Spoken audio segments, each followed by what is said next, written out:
Hey guys, welcome back to the channel. This is story about what if neglected Immortal Naruto x Bleach fanfiction Sasuke bashing. Before I start, please do support for more amazing content and comments for part 2. Do consider to subscribe my channel and share my video to your friends and check out the description as well. Let's start the video. Karakura Town. This could be interesting, muttered a spiky blonde-haired man who looked no older than 20 as he looked down in the small town in Japan. He wore a high-collared black shirt with long sleeves, black pants and steel-toed boots and a gray sleeveless zip-up hoodie. He also wore a necklace that had a deep green gem alongside another necklace with a symbol that looked like a leaf but had a spiral inside it. The man was carrying a small backpack which seemed to contain only scroll of an unknown nature with small calligraphy supplies at the side pocket. This man was Naruto Uzumaki, wandering sage and an immortal ninja that had seen many things in his so far 2 millennia life. Naruto, after the ends of the 4th Shinobi War, ended up becoming immortal through very odd means, and seeing what he's become, he set about traveling the world as it changed. Each century he found a place to call home, and changed his appearance to match other people's so none would suspect much. Much of his life was lonely as he never took anyone as a partner, not having it in him to watch someone grow old and die like he would their children, so he simply made good friends that he stayed with till their days passed. Although oddly he saw their spirits when they left their bodies, and when they did had been shocked to find Naruto could see and hear them, so he would stay and chat with them before they simply didn't come back to chat, almost as if they had moved on. He accepted this as at times one did need to move on in life. In his many years of travel, Naruto's natural need to learn things continued as he had studied under many people in his life and had changed from the once screaming child in orange into an mature adult with wisdom to give to those around who asked. He had met sages that oddly spoke of the true power of the spirit. They were ones who saw spirits like he did. They spoke of those in black kimonos helping those gone to pass into the next life and find peace. Naturally, Naruto had discovered their words to be true as he found out that after many years the term Shinigami came to any wearing the black robe and sword at their side, who helped wandering spirits, but also strange creatures with horrible white masks. A few of the creatures had chased him for some odd reason, but Naruto dealt with them utilizing the Yin chakra which affected the spirit beasts.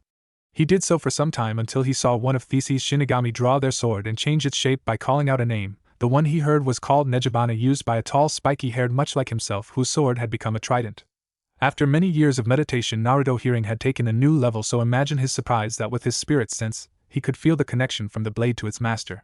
He found that both were a part of each other in sync and one offering power to the other. After seeing it, Naruto decided to have a look into his soul and see if he could find the blade within himself. He did. The blade was peculiar as was its name. The spirit of the blade was like Naruto, a traveler of the world and a great warrior. Its form, however, was something to see, and as such Naruto was always carrying it from that day 500 years ago. He kept it at his side, but oddly few took notice of the blade. After many years his wandering and his spirit sense had led him to the small town of Karakura, which for such a small town had quite a bit of spiritual energy, although quite a few had tried to hide themselves, it seemed.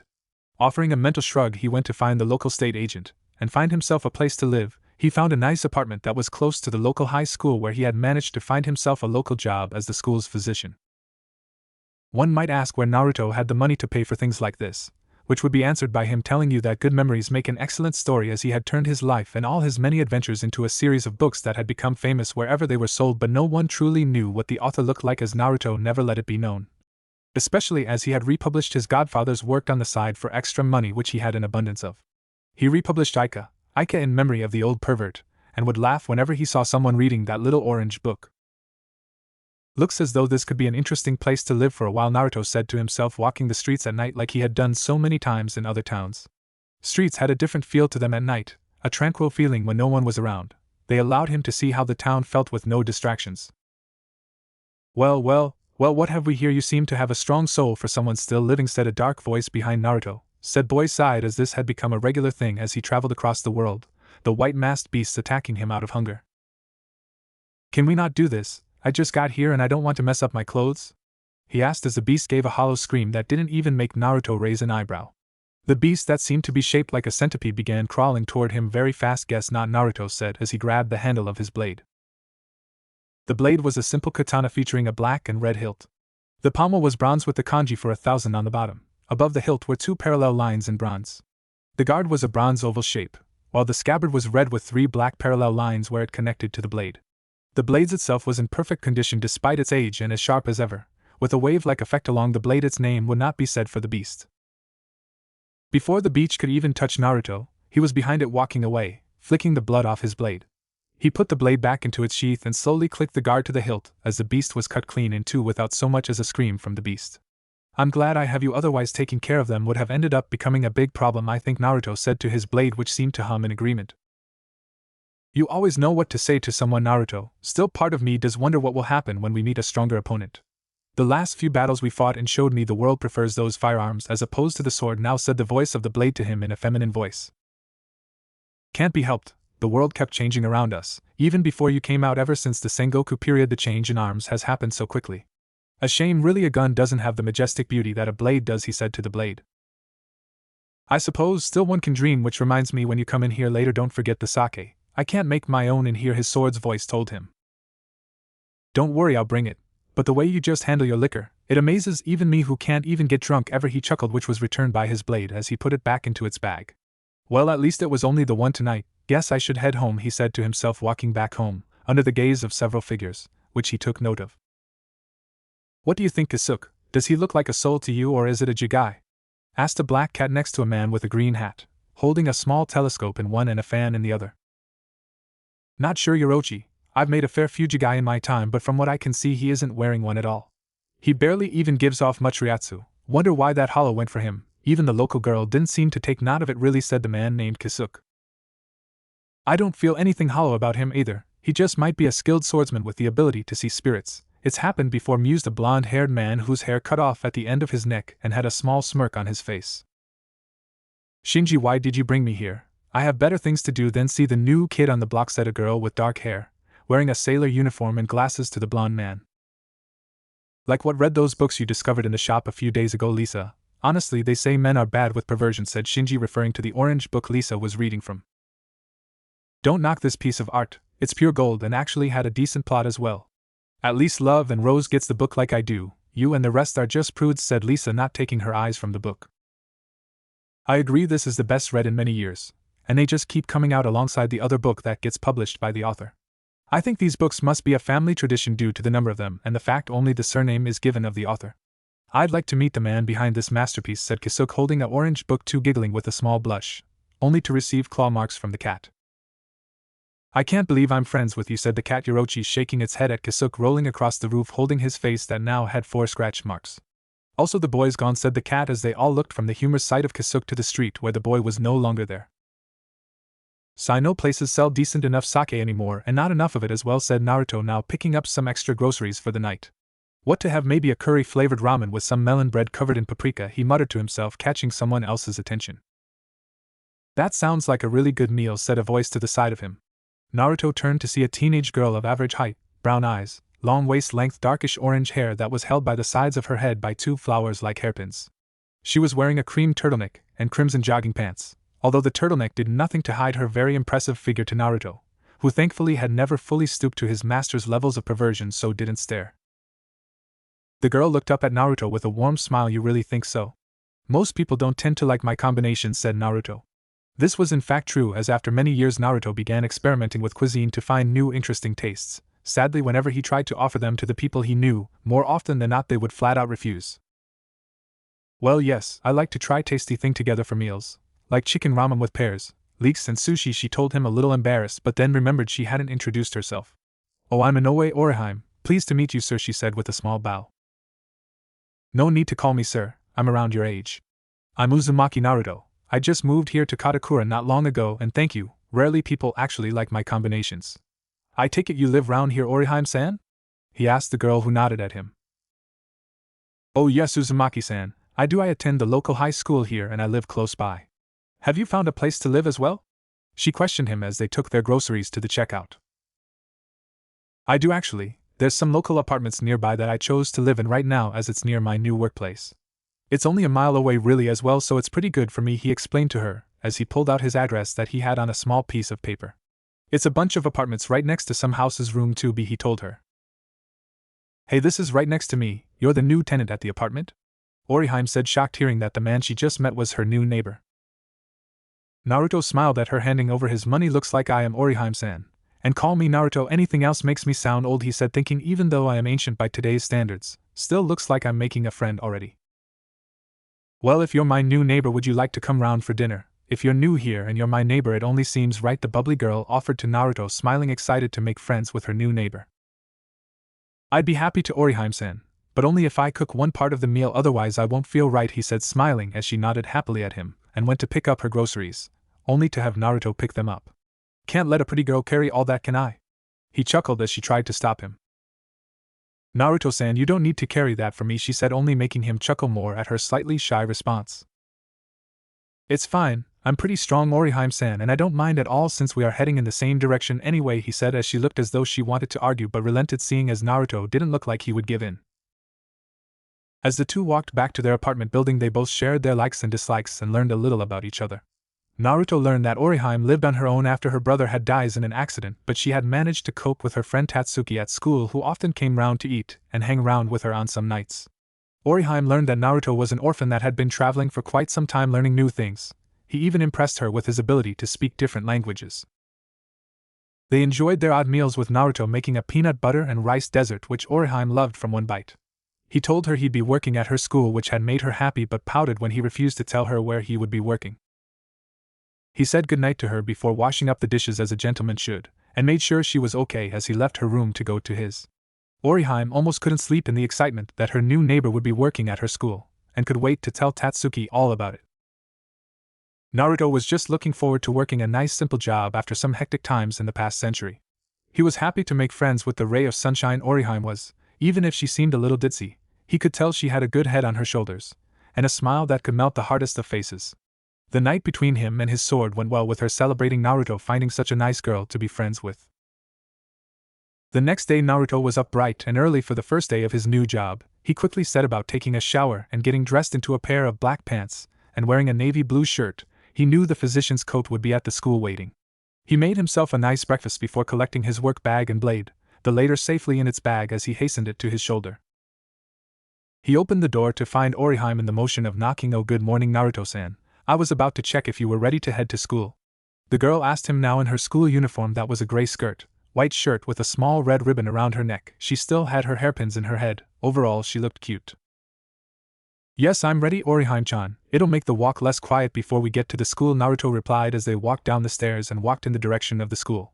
As they walked, Orihime took note of her neighbor's features. His hair is like Kurosaki-kun's but more wild. Those marks on his face look cute too. Wonder if it's because he had some powerful animal like a fox stuck inside him when he was little. Only Orihime would be able to guess that with her imagination. Naruto-san, is that a kendo stick you're carrying? She asked, a little curious, seeing the bag she'd seen a few students have. Of this? No, it's a real sword. It's a family heirloom left to me. I never go anywhere without it, he told her, to which she gave a small nod to him. Orihime-chan, what are the students in your school like? Naruto asked, wondering what kinds of kids he'd have to deal with.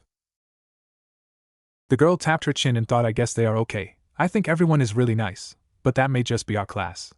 I'm usually just spending time with my friends, so I don't take too much notice, she told him.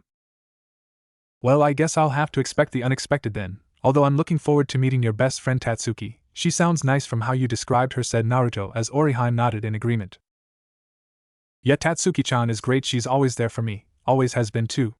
It's one of the reasons why I keep my hair so long, she said, remembering how Tatsuki had protected her from bullies about her hair length when they were kids and her brother had passed away.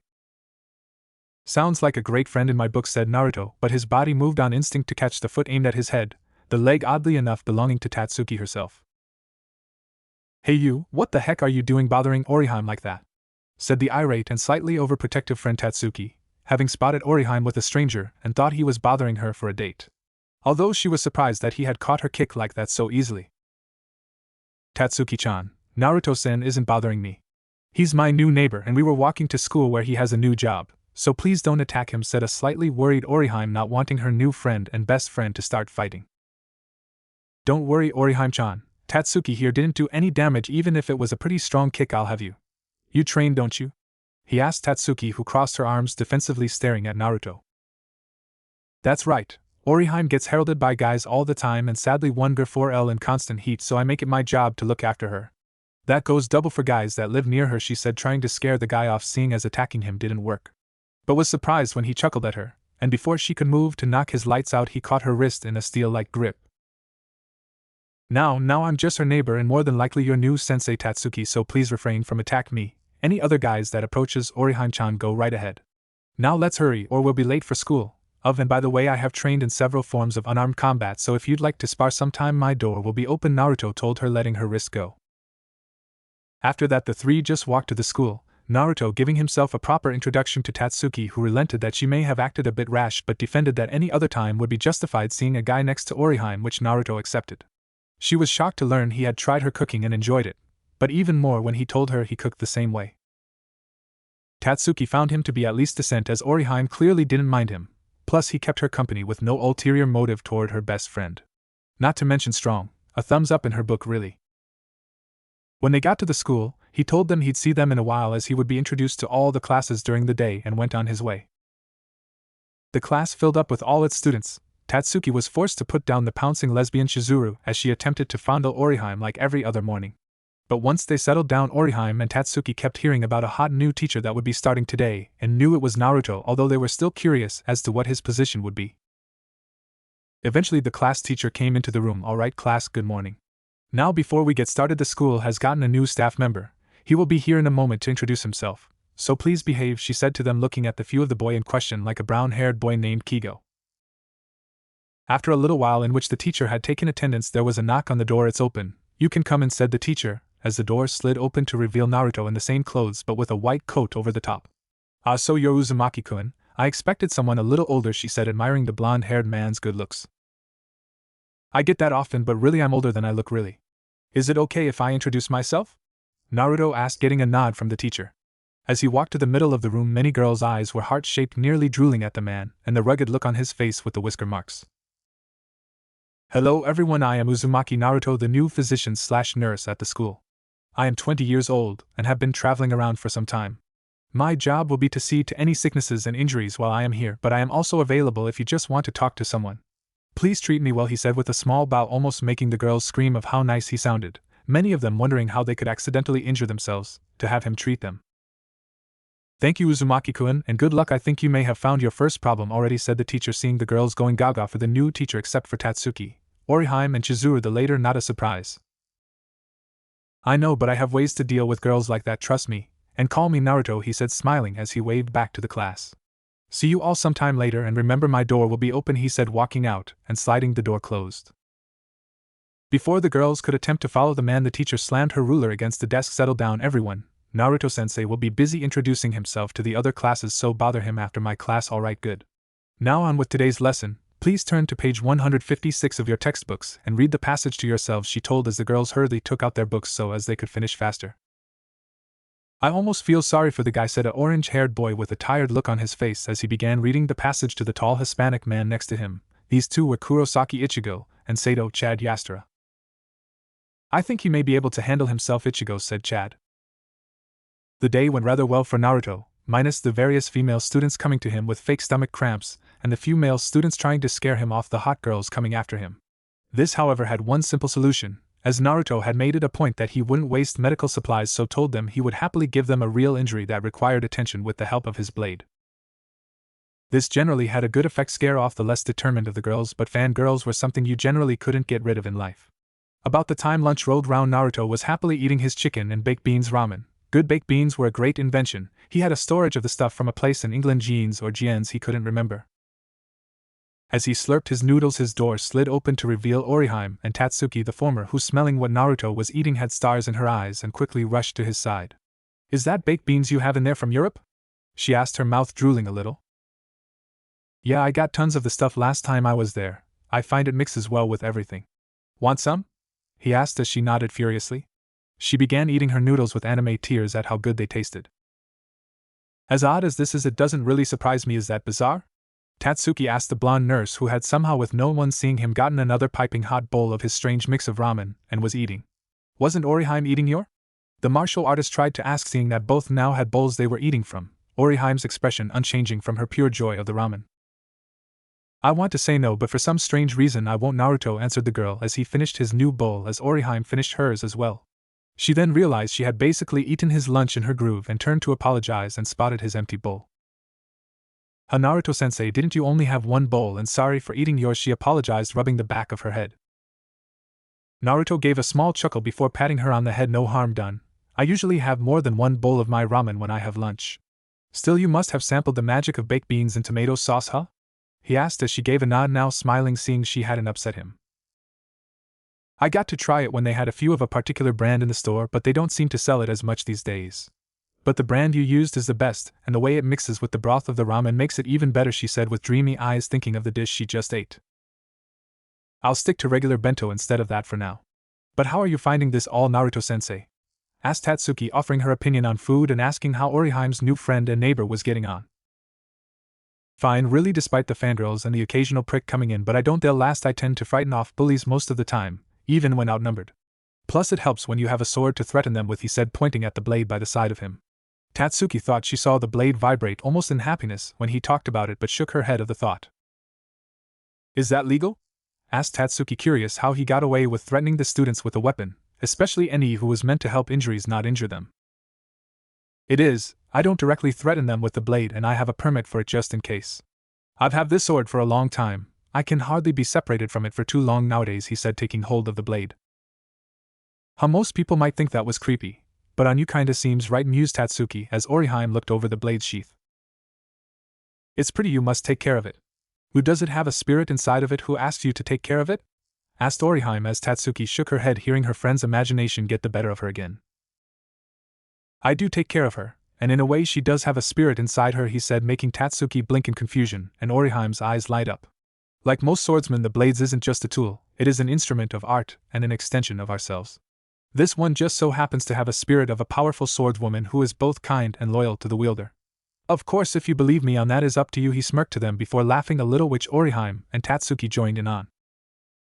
Sorry, I like to believe so many amazing things at times. When I get bored, he said as the bell could be heard going off.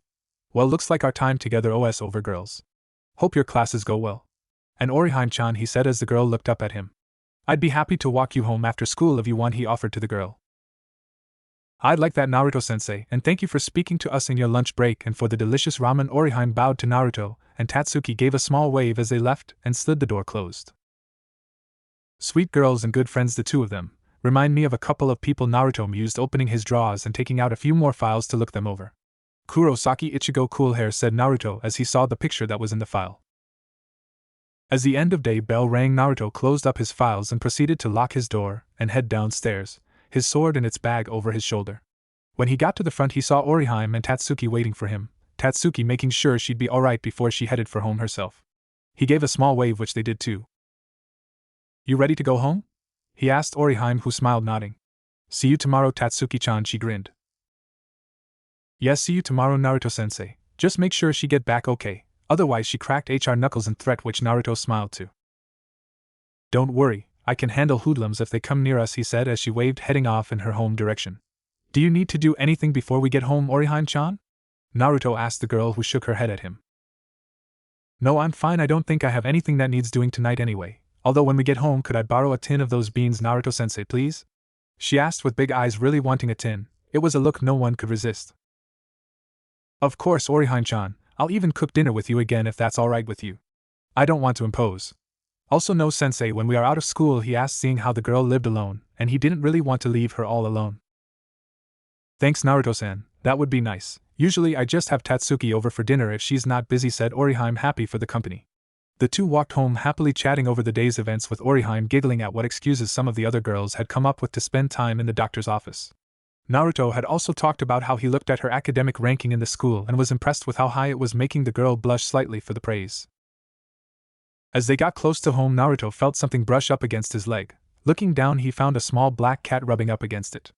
Oh well, hello there, Nico-chan, said Naruto as he picked up the little cat that meowed at him. Naruto-san, what are you doing with that cat? Oriheim asked, looking at the cute little cat being held by Naruto's hands before he cradled it to his chest, the cat proceeding to rub against his chest. Seems as though I have attracted a stray cat, cute little thing though. Wonder if she's just lost and looking for her family? He pondered, thinking someone might own the cat. There's no collar, but how do you know it's a girl, Naruto-san? Asked Oriheim, curious to how he could tell the gender of the cat so easily. I have studied anatomy of human and animal when learning about medicine and care, as I like to help animals as much as other people. But to answer, she lacks something all males have in life, he answered, not seeing the slight redness in the cat's cheeks. What are you going to do with her then, Naruto-san? Oriheim questioned him, slightly hoping he kept it so she could come over and help take care of her. Feed her, and see if she wants to stay with me. If not, it's her choice, but as a gentleman and animal lover I feel it only right I feed her, especially with how adorable she looks right now, he said, scratching behind the cat's ears, making her purr and her tail move about happily. Oh okay, good thing we have lots of milk, and then Oriheim commented, due to actually having plenty in her fridge. Many reasoning shy she was as well endowed as she was, but nothing was confirmed. Indeed, now come on little Nico-chan, let's get you something nice back at home, shall we? He said to the cat, that meowed in agreement, and the two continued on home with the cat in Naruto's arms. At home, Naruto had gotten out some milk for the cat before getting started on dinner. Tonight it was steamed buns filled with pork, bananas and barbecue sauce, with a side of rice covered in strawberry syrup. Dessert was a chocolate cake with chili powder over the top of it. The cat seemed to stare when the two actually ate the strange meal, although both the cat and Oriheim had been listening to Naruto as he hummed a tone as had been cooking before. Naruto-san has a nice voice as his cooking is great as well. How only a couple of days and he's become such a good friend. The bubbly girl thought to have Naruto as a friend, and that Tatsuki liked him as well. So Oriheim-chan, any boys you have a crush on? Asked Naruto, making the girl spit out the water she was drinking, and getting Naruto to chuckle. WHWH, what are you asking, Naruto-san? That's a little embarrassing, said the red-faced girl, fiddling with her hands. Sorry, just thought a pretty girl like you would have one, or at least be interested in someone. I didn't mean to pry, sorry, said Naruto, said as the cat finished its milk and came over to Naruto's lap, to which he began stroking the cat's fur. Well, I'm not sure it's a crush, but there is a boy at school, said Oriheim, a little nervous, poking her index fingers together. He's a little odd, but I can tell he's really nice despite not always showing it, she said, remembering the orange-haired boy Ichigo. He sounds nice, but you don't have to tell me, Oriheim-chan. Just hope if you ever decide to go for him that it goes well. A pretty and kind girl like you deserves it, I believe, Naruto said with a smile, making the girl go redder at the idea of her and Ichigo together, although her mind also saw a different face for a moment, and a brighter hair color than orange. Well, what about you, Naruto-san? Is there you're interested in at the school or around town? Oriheim asked, curious, leaning forward without realizing. Not particularly, Oriheim-chan, I only just moved. And it's been a while since I dated too, but I'll be going for someone as kind as you, since it's girls like you I like the most. Although sometimes if they have a playful side it can help a little, he admitted, thinking he'd not really dated. Oh, that sounds nice, Naruto-san, but what kinds of relationships have you had, if you don't mind me asking, said Oriheim, wanting to know more about Naruto now, her elbows leaning against the table after it had been cleared. Girls I've dated, honestly there's only been one. Hinata, she was a wonderful girl, a lot like you, Oriheim-chan, but there were complications with her family, and I had to work a lot when I was younger, so we couldn't spend a lot of time together. Time went on, eventually we grew apart, but I never stopped caring for Hinata. But honestly since then I haven't really dated, he explained, looking out the window with a faraway stare. Oriheim just blinked, hearing him. She may not have known him long, but she knew he was really kind. But to hear that he didn't have anyone in his life, he must have been lonely. He says he's been traveling for a long time. He must miss that girl a lot, Oriheim thought to himself. Anyway, enough of that, I believe you probably have some homework to do, don't you? He said, instantly getting rid of the mood, and Oriheim nodded, taking out her bag. Yeah, just some math and history homework, I'll be fine with it, she said, smiling and getting her textbook and flipping to the right page for the assignment. In that case I'll leave you to it, Oriheim-chan, I'll see you in the morning for the walk to school, okay? He said, receiving another nod as he picked up the cat and waved goodbye using its paw. Have a good night, Oriheim-chan, he said, opening the door to leave, and walked out. By Naruto-san, sweet dreams, Oriheim replied as Naruto smiled, closing the door behind him. Well then, Nico-chan, shall we take you to my home, or will you reveal who you really are, as you are clearly no ordinary cat, said Naruto as he walked down the stairs onto the nighttime street. So you could tell, I'm impressed, said the cat in a deep voice, and Naruto raised an eyebrow. Why do you have a deep voice like that when you are a female? He asked, curious, as the cat tilted her head at him. How do you know this form's gender is my real gender? The cat asked as Naruto raised an eyebrow as if saying, what do you take me for, and the cat realized she had no chance of fooling. So I very well follow me, but you want to bring that blade you haul, when did you get it? The cat asked, surprised seeing Naruto was holding the blade now. She's always with me, Nico-chan. Now which way do we go? Naruto said as the cat nodded and led the way forward. Very well, by the way my name's Yoruchi, said the cat to Naruto, who gave a nod as he followed. Nice to meet you, Yoruchi, said Naruto, smiling, thinking it was a rather nice name for a woman. This is a candy store, said a slightly confused Naruto, looking at the small shop, getting the scent of sweet things in his nose. My friend like it. It's simple and makes a nice setting for his business, said Yoruchi as they slid the door open to the shop. Yorichi, you're back and you brought a young man with you, said the man with the green and white bucket hat. Welcome to my humble shop. My name is Kasuke Hara. Behind me is my assistant Tezai Tsukabshi. You have already met the lovely Yorichi Shihoin. To my right is my associates, Shini Hirako and Lisa Yadamaru, and we'd like to welcome to Katakura Town, said the man with a small fan in front of his face. A pleasure, I'm sure, but care to tell me what you want with me, since I feel a little exposed here, said Naruto, holding his sword to his left side. All took note of this, meaning that he would be ready to draw it if necessary, and that he didn't necessarily trust them. Oh, of course, how could I let that slip my mind? But then again, rarely does a human take on a hollow without so much as a scratch, he said as Naruto raised an eyebrow. Hollow? Do you mean those beasts with the white masks? Naruto asked as the Hat Man nodded. Correct. A hollow is a spirit that has been overcome by deep sorrow and end up looking for human souls to feast upon, Kasuke explained to Naruto, who nodded, lowering his hand and sword slightly as he didn't feel any intent from them. By the way, how long have you been able to see the hollows? Regular people don't tend to have the ability to see them? Kasuke then asked Naruto. Well, not at first, but after a while it became easier to see them, and when I got my sword it became simpler to cut them down, Naruto answered, gesturing to his sword. But I'm not really a regular person, never was to start with. The whole seeing spirits came with practice and training, however I'm getting the sense there's more like with the Shinigami, he said, earning a gasp from a few. Wait, you're telling us you know about Shinigami but not hollows? How did you manage that? Yorichi asked Naruto, walking back over to him on his right-hand side. Naruto oddly took to petting her head as she nudged, her cute cat routine seemingly working on him. Some people in temples tend to see you and speak about the Shinigami who wear the black kimonos and have their swords at their side. I've seen a few already in my travels, and I know it's them that allow people to pass on to the next life, he pointed out to them, surprising them with his knowledge. That's rather interesting, really. But anyway, back on to subject matter, I believe I should tell you that all of us here are Shinigami, or former in a way, including Yorichi there, said a giggling Kasuke, seeing Yorichi enjoying her petting under the blonde's hand. Really? Well, that's something, Naruto said, not even the slightest twitch in his eyes to show he was freaked out by this. How are you not freaked out by that? Asked Shinji across the room while Lisa was engrossed in her orange book. I've heard weirder in my years, trust me. I doubt you could shock me with anything, he challenged them as Shinji gave a wide smirk. We're all over 100 years old, and still young, he said, hoping to make the boy's jaw drop. Without batting an eyelid, Naruto chose his response. So, try living past 1,000 looking as good as I do, he said, getting jaws dropped all around. Naruto-san, how can you be over 1,000 and not even look it? Asked Tezai, seeing as all others were unable to at the time. My body is unique, but simply I am immortal. I can still be killed, but trust me when I say that's no easy task, especially since I found my sword from within me, he explained. Crash came the sound of the table as Kasuke fell forward onto it. Wait, that's your spirit sword? That's not possible.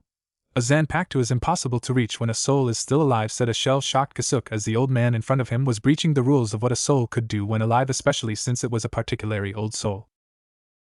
I tend to do the unexpected in life, it's a gift. Now when you are all ready, mind telling me what the whole deal is bringing me here? Naruto asked as Kasuke managed to shake his head of his many questions and explain their history in the Soul Society, and their run-ins with a man named Aizen. Seems as though life can still be unfair after death if that ended up happening to you. So you want me to help you guys out when the times comes for an assault of Aizen in the Soul Society? I'd be happy to help, but can I ask why you're asking me for help when you have no idea if I'll be of any use? Naruto asked all of them. Well, already you've shown us you are very skilled and able to pull off unexpected tricks. And if you're as old as you say you are, you'll have more experience than any of us, Aji-san, said Kasuke, earning a tick mark on Naruto's head. Watch it, Gaki. At least I look good for my age, unlike you with all those bags under your eyes, Naruto countered as Kasuke felt a jab at his looks. Anyway, as I said, I'll help you guys out when needed, but can I ask how Yorichi looks in her real form, as I doubt a cat could be a captain-level Shinigami no matter how awesome that would look. Each of them took a moment to imagine the cat form Yorichi wearing captain garb and standing at one of the meeting and broke out into giggles. I will also tell you that when you get my help you can't argue with my methods, as these are what I have used in all the wars I have been in, and there are a fair few. Also, if this Central 46 is as bad as you say, I may have to interject and cause huge problems, as I hate councils like that. And lastly, if you say that Shinigami have special techniques using spiritual energy, one of you has to teach me, since I like to be well informed and lectured in an enemy's techniques, he told them with a slightly serious expression that left no room for argument. That's agreeable. Each of us are well versed in Shinigami tactics but have a specialization in certain things like spells, hand-to-hand sword. Do you have any preferences? Kasuke asked, a little curious, thinking what kind of guy they had found in Naruto. Who's a hand-to-hand with some spell training? Naruto queried, with Yorichi raising her paw. Really, that's surprising, I have to be honest, but what the hell, he said with a shrug, accepting it. Any place we can train? He asked as Yoruichi began walking into a back room and opening a hatch that had a ladder leading down. There's one down here if you'll follow me please, said Yoruichi as the cat jumped down the hatch and Naruto followed right after. When he dropped down, he was shocked to find a sky filled with clouds and a rock-filled terrain. This is unexpected and amazing at the same time, Naruto said with a tilted head, impressed with the large underground area. This was before he found himself in a massive hug. Oh, thank you so much, Naruto-dano, for seeing that, said a crying Tensai, making Naruto's sweat drop at his action, and couldn't help but be reminded of Guy and Lee due to the manly tears streaming. You can let go now, Tensai-san, said Naruto as he was dropped, and he cracked his back from the powerful hug crushing it. You're pretty strong, Tensai, you know that. Now where's Yoruichi? I want to see how she fares against me in a quick spar, said Naruto, cracking his shoulders before a sweet female voice called out to him. Right over here, Naruto-kun, said the voice of the now naked Yoruichi, smoke still around her body as she stood up bare all to see in front of Naruto, Tensai covering his eyes. Naruto observed and looked over Yoruichi's body and could see toned muscles built for quick action and flexibility, no doubt a sped-type warrior like himself. He noted her chocolate-brown skin, dark purple hair and golden eyes. Nice, said Naruto simply as Yoruichi's eye twitched, then pouted as she'd hoped to get a reaction out of the man in front of her who she would admit was easy on the eyes. I score 9 out of 10 for you, Yoruichi, a nice effect with the smoke. This earned a further, as Yoruichi expected at least a 10 for her body score. Still, I can do that too, said Naruto, putting his hands into a half-hand sign and making a puff of smoke, out of which came an equally naked Naruto, fan-dubbed name for sexy jutsu girl. What do you think, Yoruichi-chan? Said the voice of Naruto as she leaned forward and her breasts jiggled, being a cup size larger than Yoruichi's, roughly Oriheim's size. Said woman walked over and grabbed Naruto's breast, making her gasp as Yoruichi fondled it firm. Yet it's stuck in my hand nicely. Not bad, really reminds me of Kakaku, said Yoruichi, letting go as Naruto went up in a puff of smoke and back came a red-faced Naruto, not expecting the woman to fondle him, especially as it always felt extremely weird. That was mean, said Naruto, turning his head away as Yoruichi giggled at him, now happy she had managed to make him blush, even if it was via an unusual method. Yo Tensai, hand me my clothes, would you, waved Yoruichi as the biff-spectacled man threw Yorikesao fur to her that consisted of her black pants, orange top, arm warmers and tying her head back. And it wasn't mean, it was fair play for not sputtering like a teenage boy seeing a hot naked woman in front of you, as he said, flicking Naruto's nose. Well, sorry for not being a massive pervert like my readers. I tend to give women a little more respect, especially ones that can hurt me very badly if they want to, said Naruto, throwing his hands into the air. Oh, someone trained you well if you know that, but when you say readers, what do you mean? Yoruichi asked, a little curious. Naruto, from his sleeve that had ceiling seals, pulled a little orange book. These things have kept me wealthy for quite a LNG time, Yoruichi-chan, believe me. Hell, Naruto, my female form is the spokesperson for events, as I won't show my face to the world and let them know who wrote it, said Naruto, as Yoruichi nodded in understanding, knowing Kisuke's response immediately. I guess that makes sense. Now you say you wanted a little spar. Think you can keep up with me? She said with a sly grin, which he returned. Only one way to find out, Yoruichi-chan, he said as the two sped toward each other for their spar, both knowing it would be a good fight. How the heck are you keeping up? Asked the panting voice of Yoruichi as she and Naruto had been sparring for the past hour in the training area. Naruto had showed the former captain that despite being human, living as long as he did meant he had a lot of time to train his body to use impossible speeds. Practice, practice, practice, replied Naruto, heavily sweating as Yoruichi was incredibly fast, and he really had to work hard to keep up with her speed, but she had a few more bruises on her than he did. He hadn't used his sword in order to be fair, so the sword was currently in a small bucket filled with sake so she wouldn't get too bored as she watched the two fight. Can't believe he's this good. He's equal to me in speed, but he could be holding something back. Heck, his blows are 10 times harder than I can dish out with using Shunko, thought Yoruichi, wiping her head with her arm warmer, and Naruto leaned against a nearby rock. You know I do have a job in the morning, remember? He said with a small laugh, which she returned, giggling. Sorry, I may have gotten carried away without little spar, Naruto-kun, she said, rubbing the back of her head, smiling at him. It's no problem, I had fun and I clearly made the best choice for teachers, good-looking, strong, smart, and playful. All good things in my books, he said, winking. Oh really, got a thing for the teacher already, didn't think you'd be so quick, she grinned at the blonde. Still, you do need to get back and I need a good rest after all that, she said as her form began smoking before she walked out of her clothes as a cat. Any chance I can stay at your place for tonight? I did notice you still had a carton of milk for bought for little old me, said the deep voices Yoruichi, as Naruto came over picking up the small cat. Well, I guess there's a chance. Wouldn't want all that milk to go sour now, would I? Naruto smiled, scratching Yoruichi behind her ear, making her purr. By the way, even though this is all new, how come Kasuke was so trusting? Most people would be quite nervous and cautious when it comes to me, really? He asked the cat, a little curious. I think his natural curiosity wants to know how a human can do things that are impossible, even more now that he knows you have your Zanpakuto.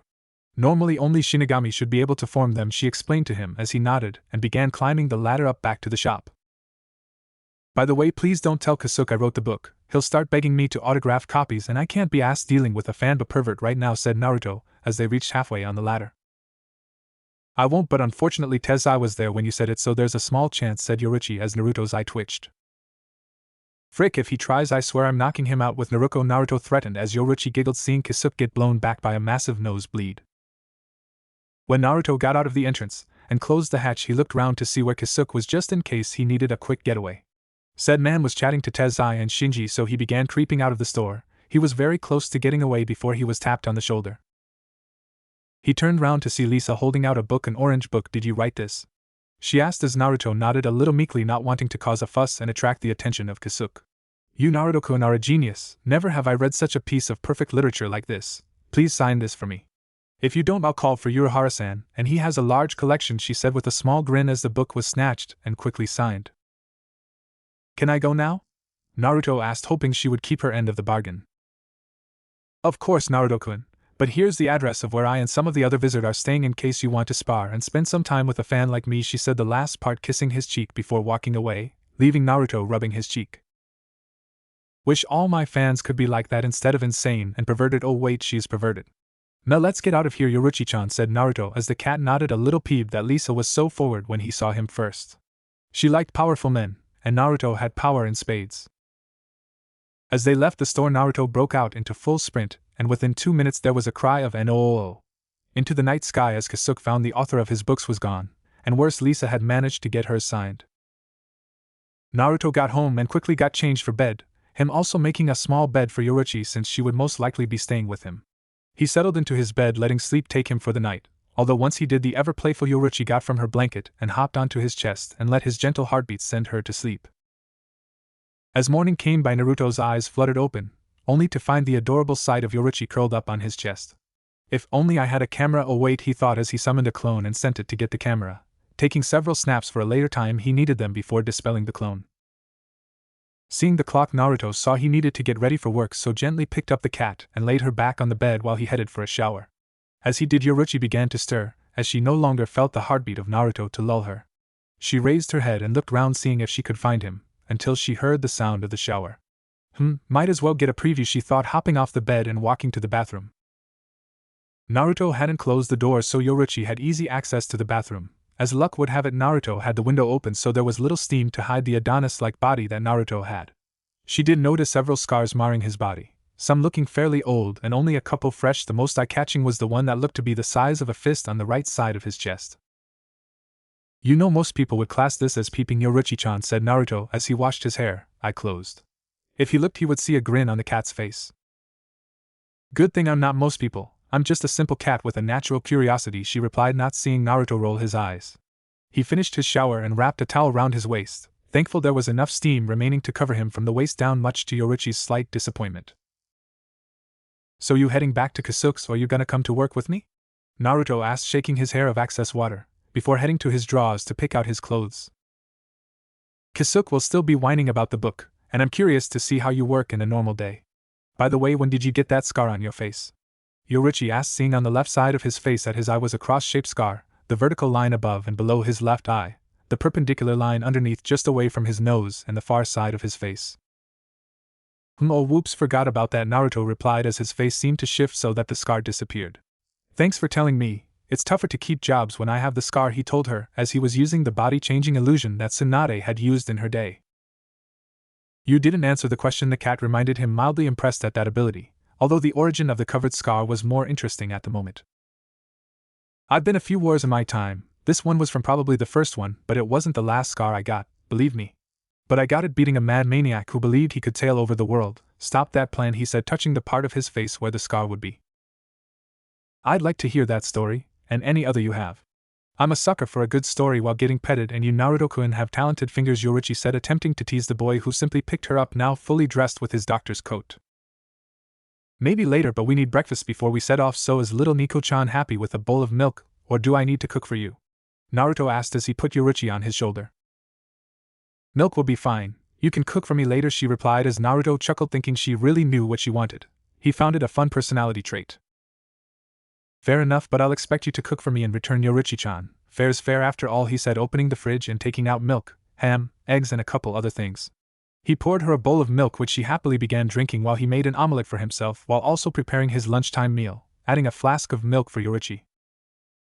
Not long after both had finished, and Yoruichi hopped back up to Naruto's shoulder, wrapping her tail around his neck. Ready when you are, Naruto-kun, said Yoruichi as Naruto smiled, putting the dishes away to clean when he got back. Opening the door, he walked outside and locked it before seeing the door next to him open and Orihime walk out and do the same before turning to face him. Oh, good morning, Naruto. Did you decide to keep the cat? She asked, seeing the black cat on his shoulder happily purring as she rubbed her face against his whisker marks, unknowingly making him release a small purr of his own. Thankfully, Orihime didn't hear. She didn't want to leave me, so I'm gonna look after her. Ready for school? He asked her as she nodded happily. Well then, let's head off. Would you like to hold Kuro-chan? He asked, getting a slight look from Yoruichi for picking of her name. Hi, if she'd friendly, Orihime replied as Naruto put her in her arms and she cuddled the little cat, pressing her against her soft pillows. She's friendly, believe me, he said as the two descended the stairs and walked toward Karakura High. The walk to school didn't take long. However, when they arrived at the gates, Naruto and Orihime, still carrying Yoruichi, saw that there were a group of guys looking like they were from the school harassing an orange-haired boy by the name of Ichigo, whom Naruto had read up on. Orihime-chan, please hold this, I'll be a moment, said Naruto as he placed his wrap sword in her hands before darting up to the first of the 5 guys surrounding Ichigo. Alright, what's going on here? I hope you aren't harassing Kurosaki here, said Naruto, standing next to Ichigo, all eyes wondering how he got there so fast without them seeing. One of the 5 boys, shaking his head of the shock, quickly began scowling at Naruto. We were just teaching him that we don't like people who change their hair color like that. He needs to see that bleaching his hair isn't wanted in this school, and for that matter, no way, that hair is natural. You clearly are just like him, he said, turning to the others. Boys, I think it's time we showed them what happens to those who are different, he said as they all took a step forward, Naruto sighing as they did. Don't move, Kurosaki, this won't take long, Naruto said as he blurred and delivered an elbow to the first of the thugs approaching, proceeding to backhand the next one along, following up with a kick to the next chin and a double palm thrust on the others. The whole thing was over before it started, and all eyes were amazed seeing the new doctor take out all the boys in an instant, showing his hand-to-hand skills as well. Since you haven't entered the gates yet, I'm not under obligation to check your wounds, but let this be a lesson that attacking those different from you will end up with you on the ground. Oh, and next time I'll use my sword to make a point, boys, said Naruto with a sweet, kind smile on his face, making them all shudder under his gaze. Naruto turned to Ichigo. You okay, Kurosaki-san? He asked as the boy blinked his hazel-covered eyes a couple times. Yeah, but won't you get into trouble for that? He asked, pointing down at the 5 bruised students. No, they were planning to assault you, so I stepped in and taught them a lesson, and neither of us had gone past the gate, so this was outside of school. Besides, who would believe that a doctor would so easily beat up 5 students without breaking a sweat? He asked with a grin, making Ichigo go wide-eyed. No one. Well, thanks, I guess, Uzumaki-sensei, he said, offering his hand, which Naruto shook happily. No problem, Kurosaki-san, and please call me Naruto-sensei. As I said yesterday, anyone can come talk to me, so lose the formality, he said as he let go, and Orihime came over and gave him his sword. Naruto-san, that was cool. You looked as cool as Tatsuki-chan when she beats up guys like that, said a starry-eyed Orihime, thinking how Naruto had looked like some sort of crime fighter taking out the boys so fast. She quickly took note of both Ichigo and Naruto standing next to each other, and developed a red tint in her cheeks seeing her crush and handsome new neighbor. That was nothing, now both of you get to class before you're tardy, okay, he said, taking the cat and sword from Orihime. Come round for lunch again if you want, Orihime-chan. Alright, you're free to join us, Kurosaki-san, Naruto offered as he began petting Yoruichi. I might, but if I have to call you Naruto-sensei, call me Ichigo, he returned, walking into the building, making Naruto chuckled. I like that boy, although his reports say he scowls too much, he muttered to himself as he walked over the bodies of the downed students without a care in the world. I'm bored, Naruto-kun, can't we do something fun while we're in here? Asked Yoruichi, who was lying on her back, her tail swaying from side to side on the bed she was laying on while Naruto was looking over more files of the students. This time it was Yuri Ishida, an intellectual with homecraft skills but often a little cold, reminded him of Shino in a way. Sorry, my job isn't too interesting unless someone manages to injure themselves or collapses. Besides, I told you one of my stories. What do you think we can do without attracting attention? He asked the cat, spinning on his chair. Oh, how he loved his chair. Naruto had used it to travel to the faculty room, since it was more fun than walking. Find me a uniform and we pretend I'm a student, and you're a teacher having his way with me, she said, chuckling as Naruto's eye twitched as he resisted the blush as the image hit his head. There's no way I'm doing that. I doubt I could find clothes for you anyway. You more developed than most of the girls in this school, he said as the cat tilted her head. Then ask that neighbor of yours, Oriheim, if she has spa clothes. We are around the same size, I think. Oh, wait, see if she has a school bathing suit. That will be much better, said Yoruichi, getting the idea of the school swimsuit look to tease the blonde. Bang, bang, bad came the sound of Naruto bashing his head against the table, stopping the images from coming into his mind. For the good of any man, I will not ask her. She too innocent to even be included in your pervy thoughts. What are you, a cat in heat? He asked as Yoruichi just smirked. No, just happy to see you so flustered, Naruto-kun. You think someone of your age wouldn't be so easy to tease, the cat giggled to herself as Naruto pouted, making him look cute to Yoruichi due to his boyish charm. You're lucky you're cute, he muttered to himself, hoping to Kami she wasn't as bad as Jiraiya. Then again with her suggestions, Naruto pondered, as Jiraiya had been about the body, never about roleplay. I can't believe I'm thinking about this. I need to get my head out the gutter, he thought, shaking his head. Oh, is Naruto-kun having icky thoughts, you little pervert? Yoruichi chuckled in her deep voice as Naruto span on his hair. Takes one to know one, Kuro-chan, he returned to the cat, who rolled over and hooped from the bed to his desk. I'm not a pervert, I just know what I like, and isn't that hypocritical from the man who wrote the most perverted book in probably the world? The cat asked with a raised eyebrow. I write a decent plot to my books, I can't help if people fixate on the sexy parts. Blame the reader, not the writer. Thank you, said Naruto, defending himself, refusing to accept the title of pervert from anyone, especially from a woman who had attempted and had peeped on him in the shower. And you say you haven't dated in some time, where the heck do you get your ideas from then? Yoruichi asked Naruto, who sighed, closing the file he was reading. To be honest, while I haven't really dated, but I also haven't been celibate in my many years. At times I've comforted girls that have lost everything and cared for them until their end usually. Most of the books are based around those girls. Does Kasuke have the book Ika O? Naruto asked as the cat nodded to the question, wondering what the story was of that book. Alright, another question. Have you heard of the Knight of the Round Table and King Arthur? He got another nod. Okay then, quick fact. Arthur wasn't male and her real name was Arthuria, he explained as Yoruichi went wide eyes. What, the ancient king who wielded Excalibur was a woman, and you have slept with her too? Blurted out a shocked Yoruichi. Naruto gave a soft smile, looking out the window. Arthuria, she led a difficult life, having to pretend to be a male and taking over a kingdom at a young age. She was never allowed the chance to be who she wanted to be. Toward the end of her days and near the battle with Mordred Leafy, I gave her a chance to become a woman she had always wanted.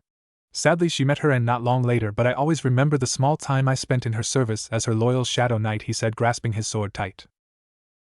Wow, there's quite a lot more to you than expected, Naruto-kun. Do you remember all the girls that you spent time with over the years? Asked Yoruichi, respecting him a little more than she already did. All of them. I promise you I remember all of them. Arthuria was just a sad one, really. I kinda wished I did more, but I swore to protect her and help hide the truth, and I keep my promises. He reached into his sleeve and unsealed a small charm he had. She gave me a ring as thanks for showing her what it means to be a woman, if only for a brief moment. It was a ring of her order, the Knight of the Round Table. He revealed the ring that had the symbol of the knights. An artifact histories would love to get a hold of. But you know, sometimes I feel her presence in the wind, as if she here in this world, although I could just be going senile. However, if she is, I hope she'd happy. Naruto got up and resealed the ring. Anyway, enough of that, time for a break. Hop of Yoruichi-chan, said Naruto as the cat smiled, seeing the bright face of Naruto again. Unbeknownst to Naruto, somewhere else in Japan, a young blonde-haired girl with a braid in her hair sneezed before she continued to eat her meal with a red-haired boy. You know, it's surprising how much uniforms have changed in so many years. I think skirts are decreasing in length every year now, Naruto mused to himself, wailing through an empty corridor, him leaving a clone hidden ready to disperse in case someone came in. I think it's better, gives us an excuse to beat up guys that are trying to see up them. Plus it gives us more freedom than other forms of clothing, although depends on the girl really. I doubt I'd ever see Kakaku in a skirt in her life, seems like an impossible image, said Yoruichi, shaking her head, thinking of the slightly tomboyish Shiba head. I wonder if I'll ever get to meet this mysterious woman. She sounds fun plus enjoys making big explosions, something I'm an old hand at, chuckled Naruto, as he felt his clone disperse and he headed back to the office. Oh hello, I take it you were looking for me, said Naruto, seeing the pair of Orihime and Tatsuki, the latter holding her wrist in slight grimace. Care to tell me what happened? He asked, sitting on his chair and wheeling it over to take a look at Tatsuki's wrist, who was sitting on one of the beds.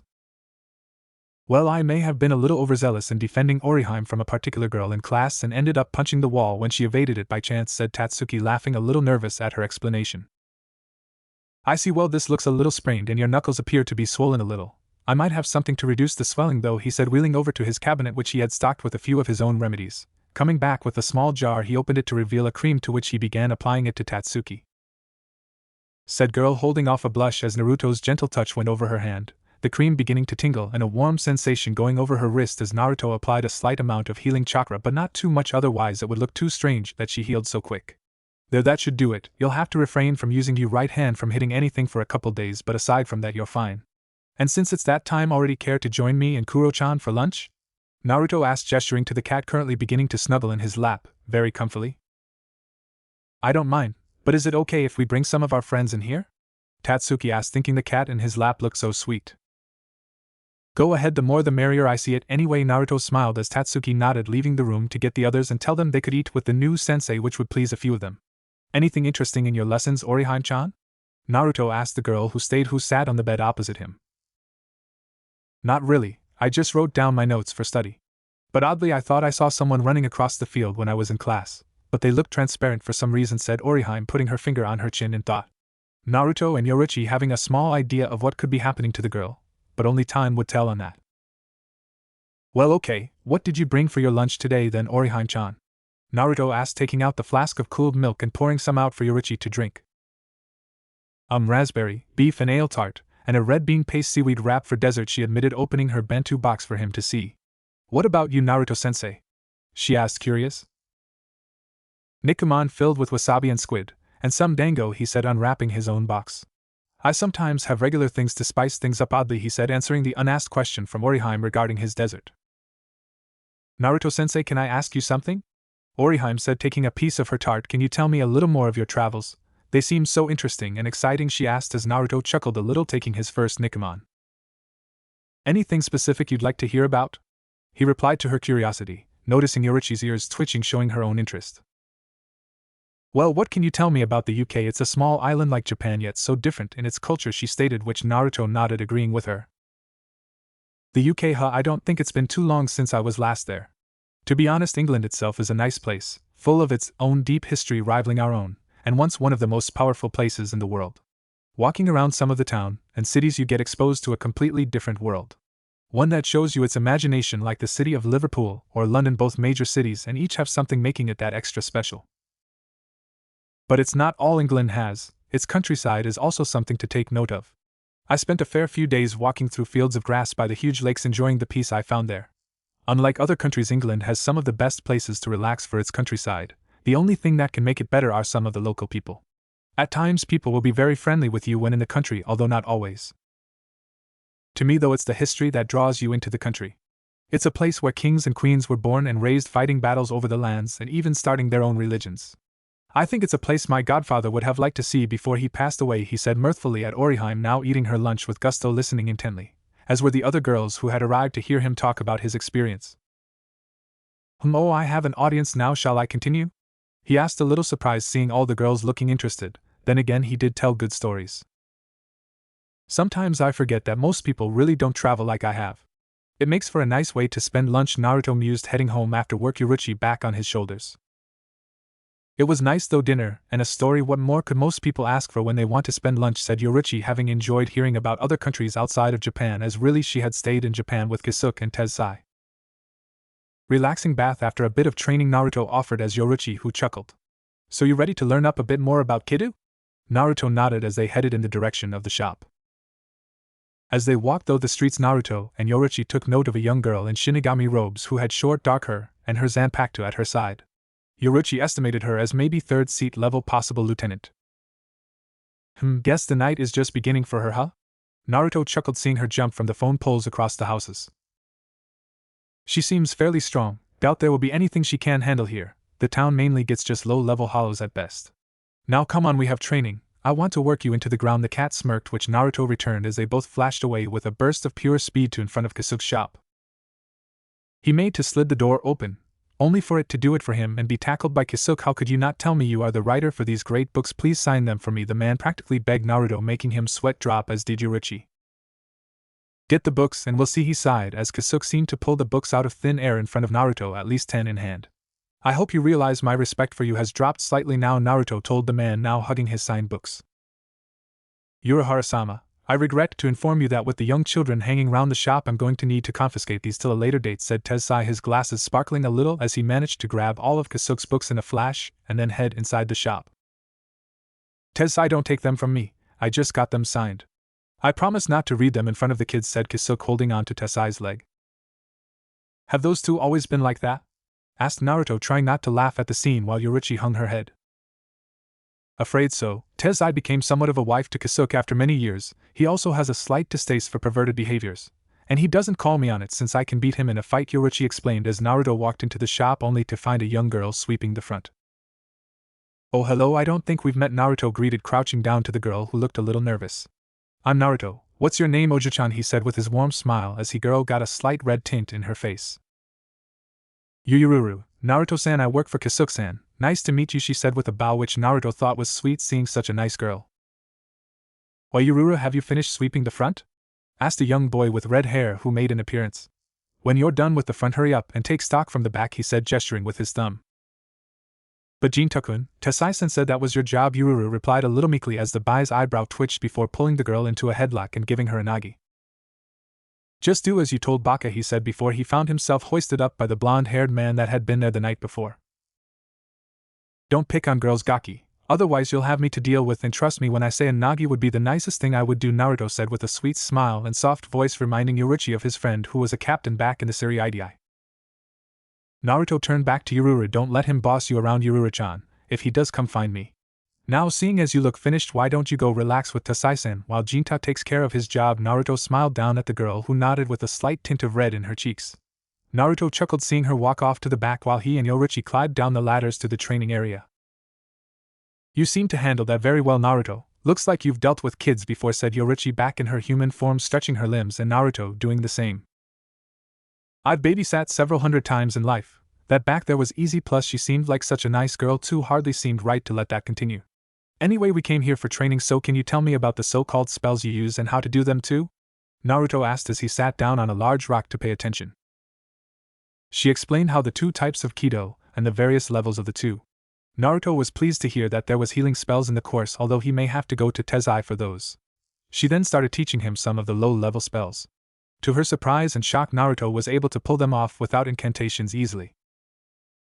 Asking why, he explained that a few centuries allowed a person to learn how to control all energies in their body, which for him included his spiritual energy. However, it was Naruto using a clone technique which really surprised her, especially when he told her that their collective experience added to his own. This has got to be cheating. You could learn all the spells and incantations in no time flat with this. You have so got to teach me this, said, almost demanded Yoruichi to Naruto, using the biggest eyes possible in her human form. I would if I could, but people can't use chakra like I can anymore. It's a lost art. It would take something big to unlock it in someone, and furthermore you're a spirit, so technically you can't use the physical part of it to even attempt it. Although yes, it is cheating in a way, but it's a useful technique for learning how to multitask. One time I was cooking, cleaning, writing and talking with my friends all at the same time. They always asked how I did it all when I lived alone. Naruto chuckled, remembering how so many of his friends over the years had been perplexed by how clean, tidy and well-fed he was for a single man.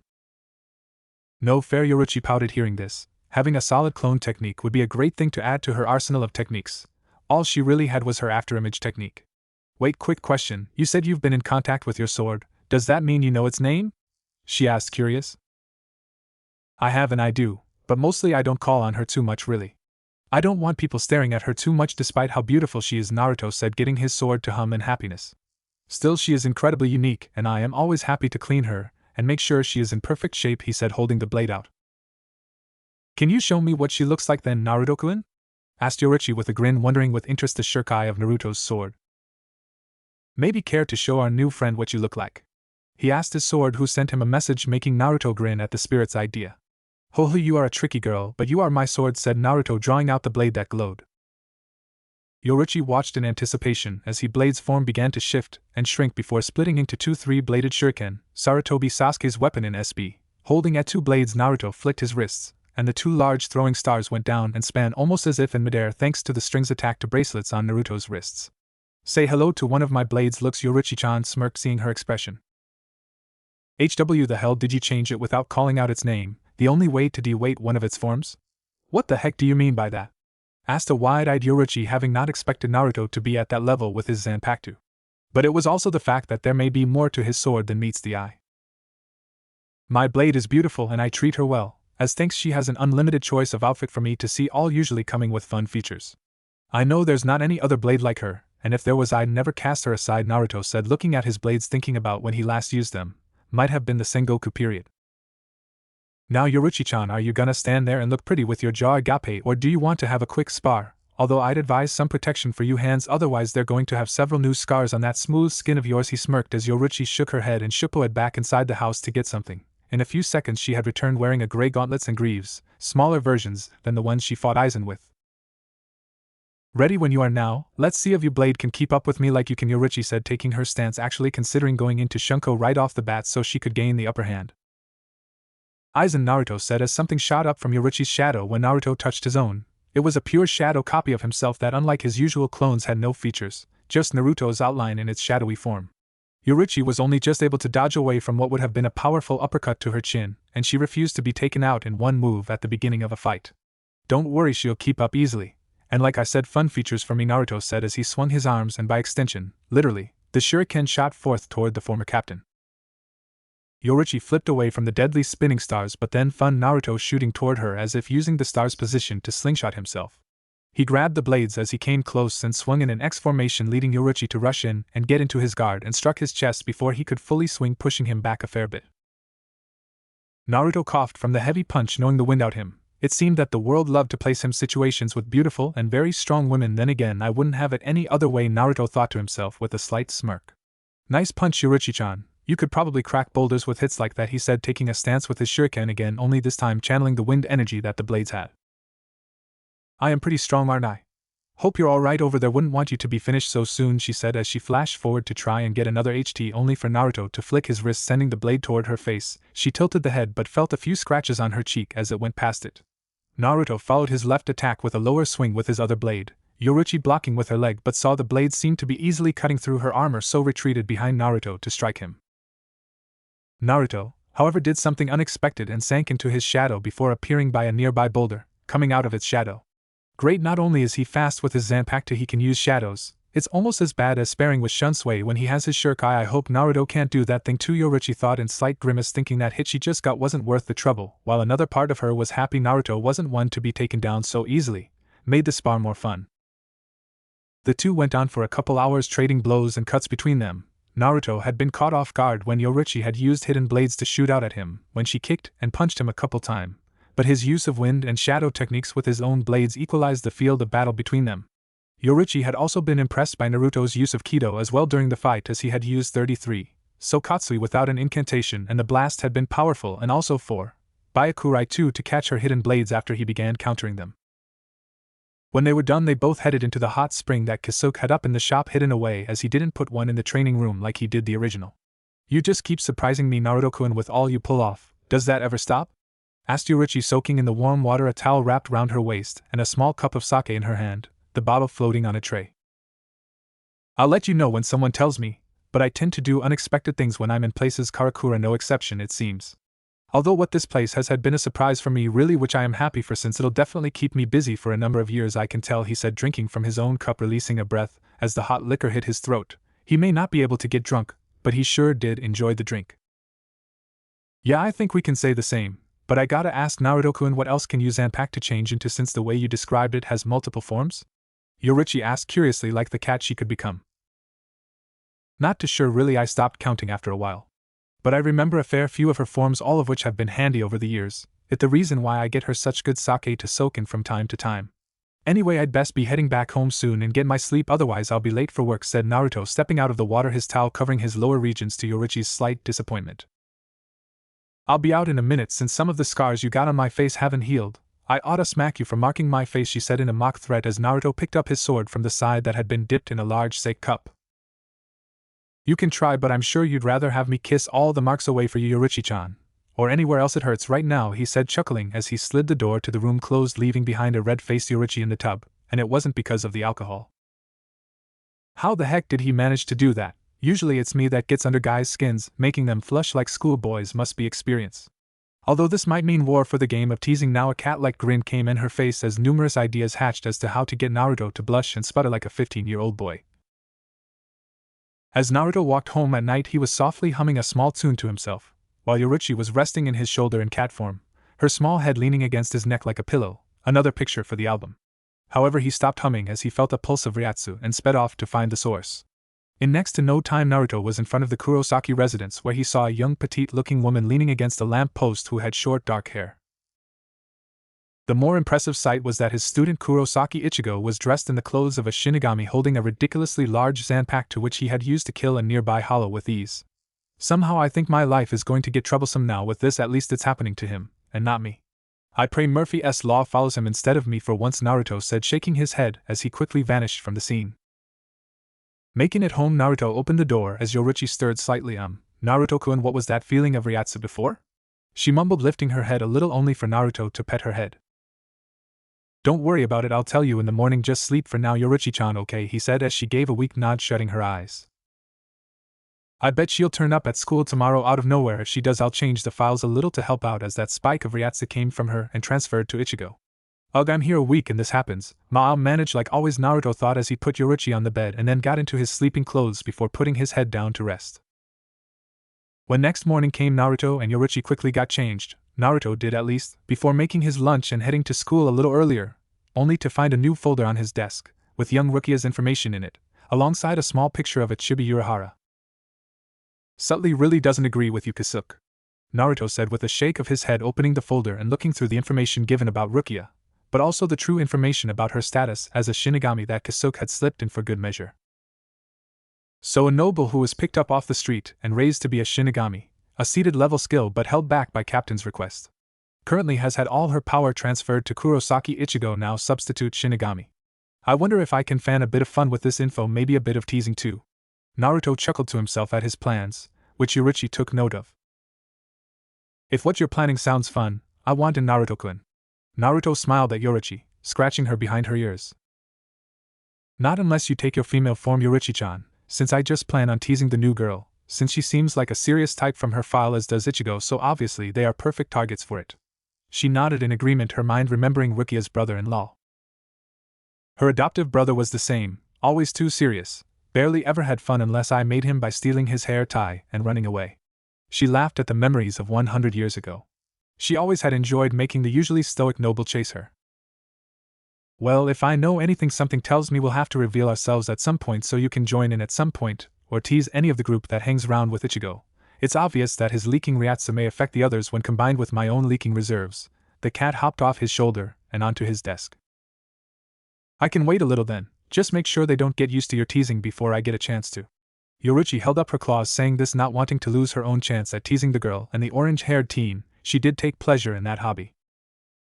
Hee, you could always just flash him. Even I can tell the boy is a bit of a prude, probably doesn't even have any dirty magazines under his bed like most boys, Naruto said, thinking how funny his reaction would be to the naked form of Yoruichi. Well, he's still pretty young by our standards, so it can only be expected, but I'm sure we'll get a good laugh out of it when it happens, said Yoruichi as the two heard the bell ring.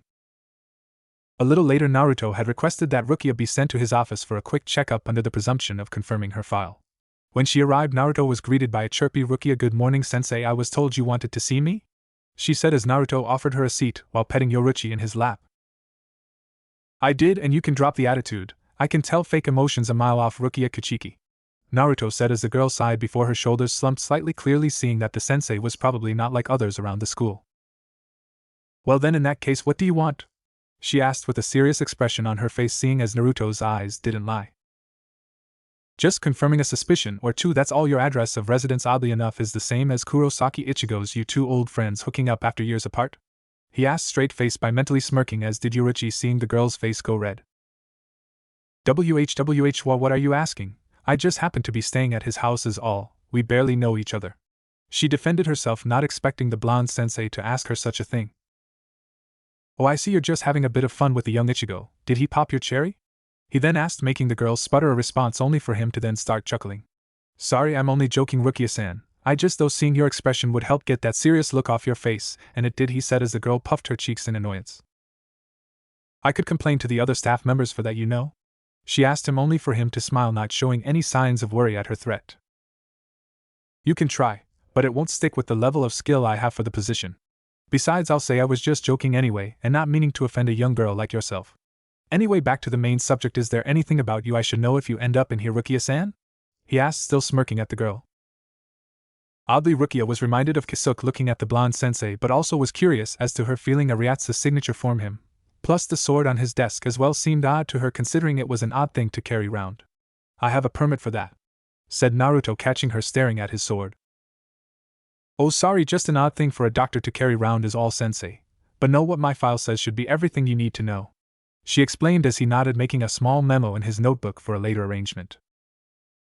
Very well, you can go then, Rukia-san. Take care of Ichigo in the time being. I'm sure you being here means new things for him after the truck crashed into his house last night. Make sure he knows what he's getting into, he said as she paused, stepping out of the room, turning back only to see him smirking at her, but also the cat as well had a smirk on its face. I'll remember to, until next time, sensei, she said, closing the door behind her as she headed back to class, having a lot of question in her head about the doctor of Karakura High. That was cruel, well done, said Yoruichi in Naruto's lap, having enjoyed the small amount of teasing he did to the girl before she left. She probably couldn't have done better unless it was a guy she was teasing, but Naruto was pretty good on his own. I do my best, but I'll have a clone or two keeping an eye on the pair to make sure they don't get into any trouble for the time being. Something about that boy reminds me of myself to a degree, Naruto said, looking out the window and opening his senses to see if any new hollows had appeared. What do you mean? Yoruichi asked curiously. I mean that things are going to start happening with Ichigo at the center of it all, and more importantly, trouble is going to start following him. The world always seems to pick someone at the center of it all, think about it, he said to the cat before he felt something in his senses. Something was clearly trying to hide itself from others. He creates a clone to sit at the desk and sped away before Yoruichi could ask anything, and leaving her confused with the clone.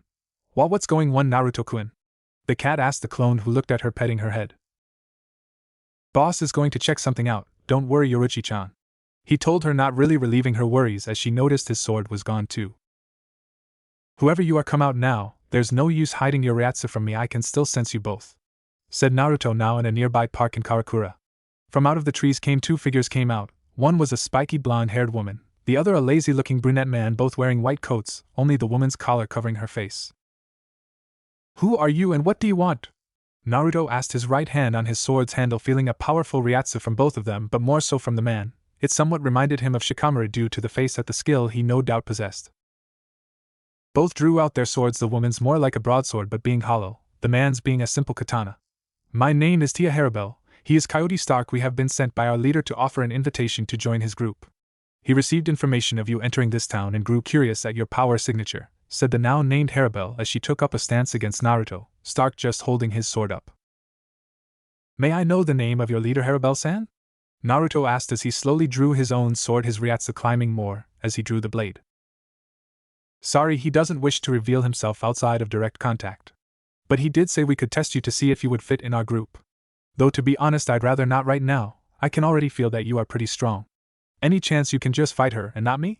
Stark asked Naruto as he raised an eyebrow and looked to the woman who sighed before nodding. Just don't interrupt, and I will do so.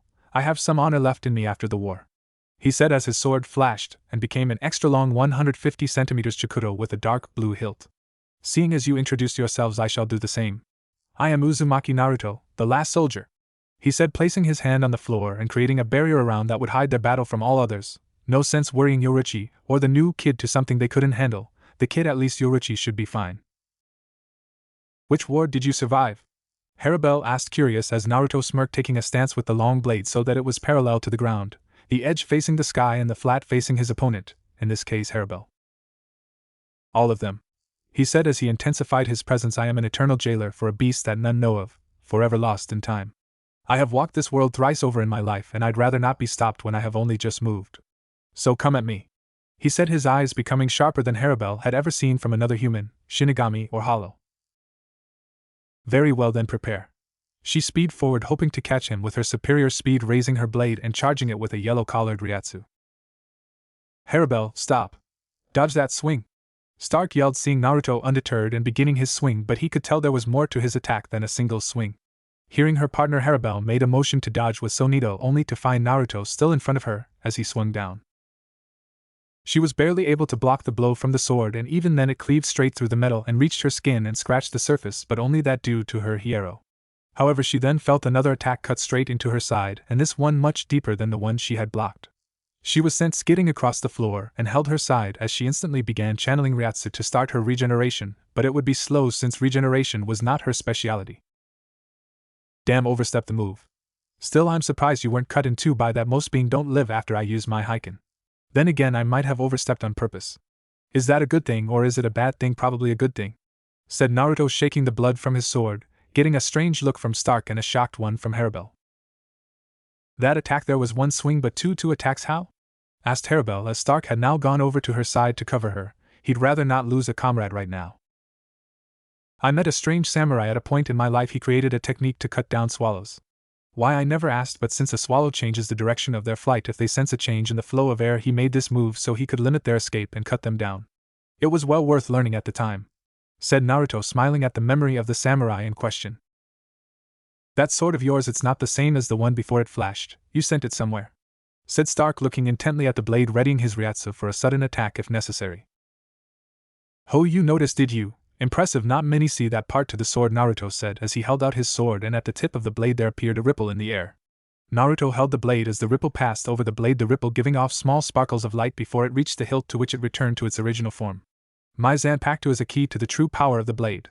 I mastered it so it looks as though it simply changes form. You're the first to actually see that in some time, not even Nico-chan spotted it, Naruto said, giving a small laugh as he sheathed his blade. Thanks, aren't you going to finish us off? Stark asked as Naruto shook his head at him, confusing the espada slightly at how the strong stranger was seemingly letting them go. Not that he wanted to look a gift horse in the mouth at the moment. Without Lilith here, he couldn't go full force with his powers. I would if you were stupid, mindless beats like the other hollows, but you two actually have common sense, so no. Although it's strange, I was aware Shinigami could gain hollow abilities. I was unaware that it worked the other way. Peculiar, I must admit, Naruto said, never having come across hollows like them before. They lacked the bloodlust and rage they tended to have usually, and as such deserved to not be treated like mindless beasts. He walked over toward them, taking out a medical pack from a seal, and sent a silent message to Stark that showed he meant no harm, to which he moved away from Harabel, still holding her side in pain. Moving her hand away, she hissed in pain until he placed a hand on her side and channeled medical chakra into it to help the cells mend themselves back together. He then used the disinfectant over the wound and wiped the excess blood from her side. It was rather lucky that her outfit let him have easy access to her side. Seems as though you may need a little more practice in your skills, Harabel-san, Naruto chuckled as the woman sent a glare at his head which he was unaffected by. He merely smiled at her, but unlike her leader, his smile wasn't fake. Instead, it expelled feelings of warmth which was odd to feel as a hollow. My apologizes for getting blood on your clothes, but these things happen. And I'm afraid I'll have to reject the invitation from your leader. If I'm right, your leader is someone I could never trust and would throw your lives away on a whim, so I apologize for all the trouble, he told her, standing but not before placing a small kiss on her forehead, surprising Stark, making his mouth open in shock.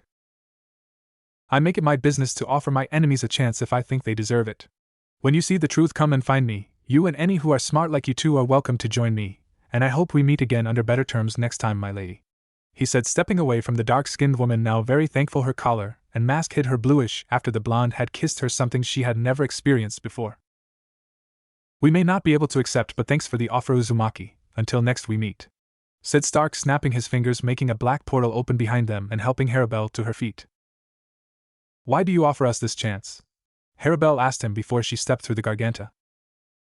Because I can. Life is full of choices, and this is mine right now, so farewell. He vanished in a swirl of leaves, leaving the two espada behind.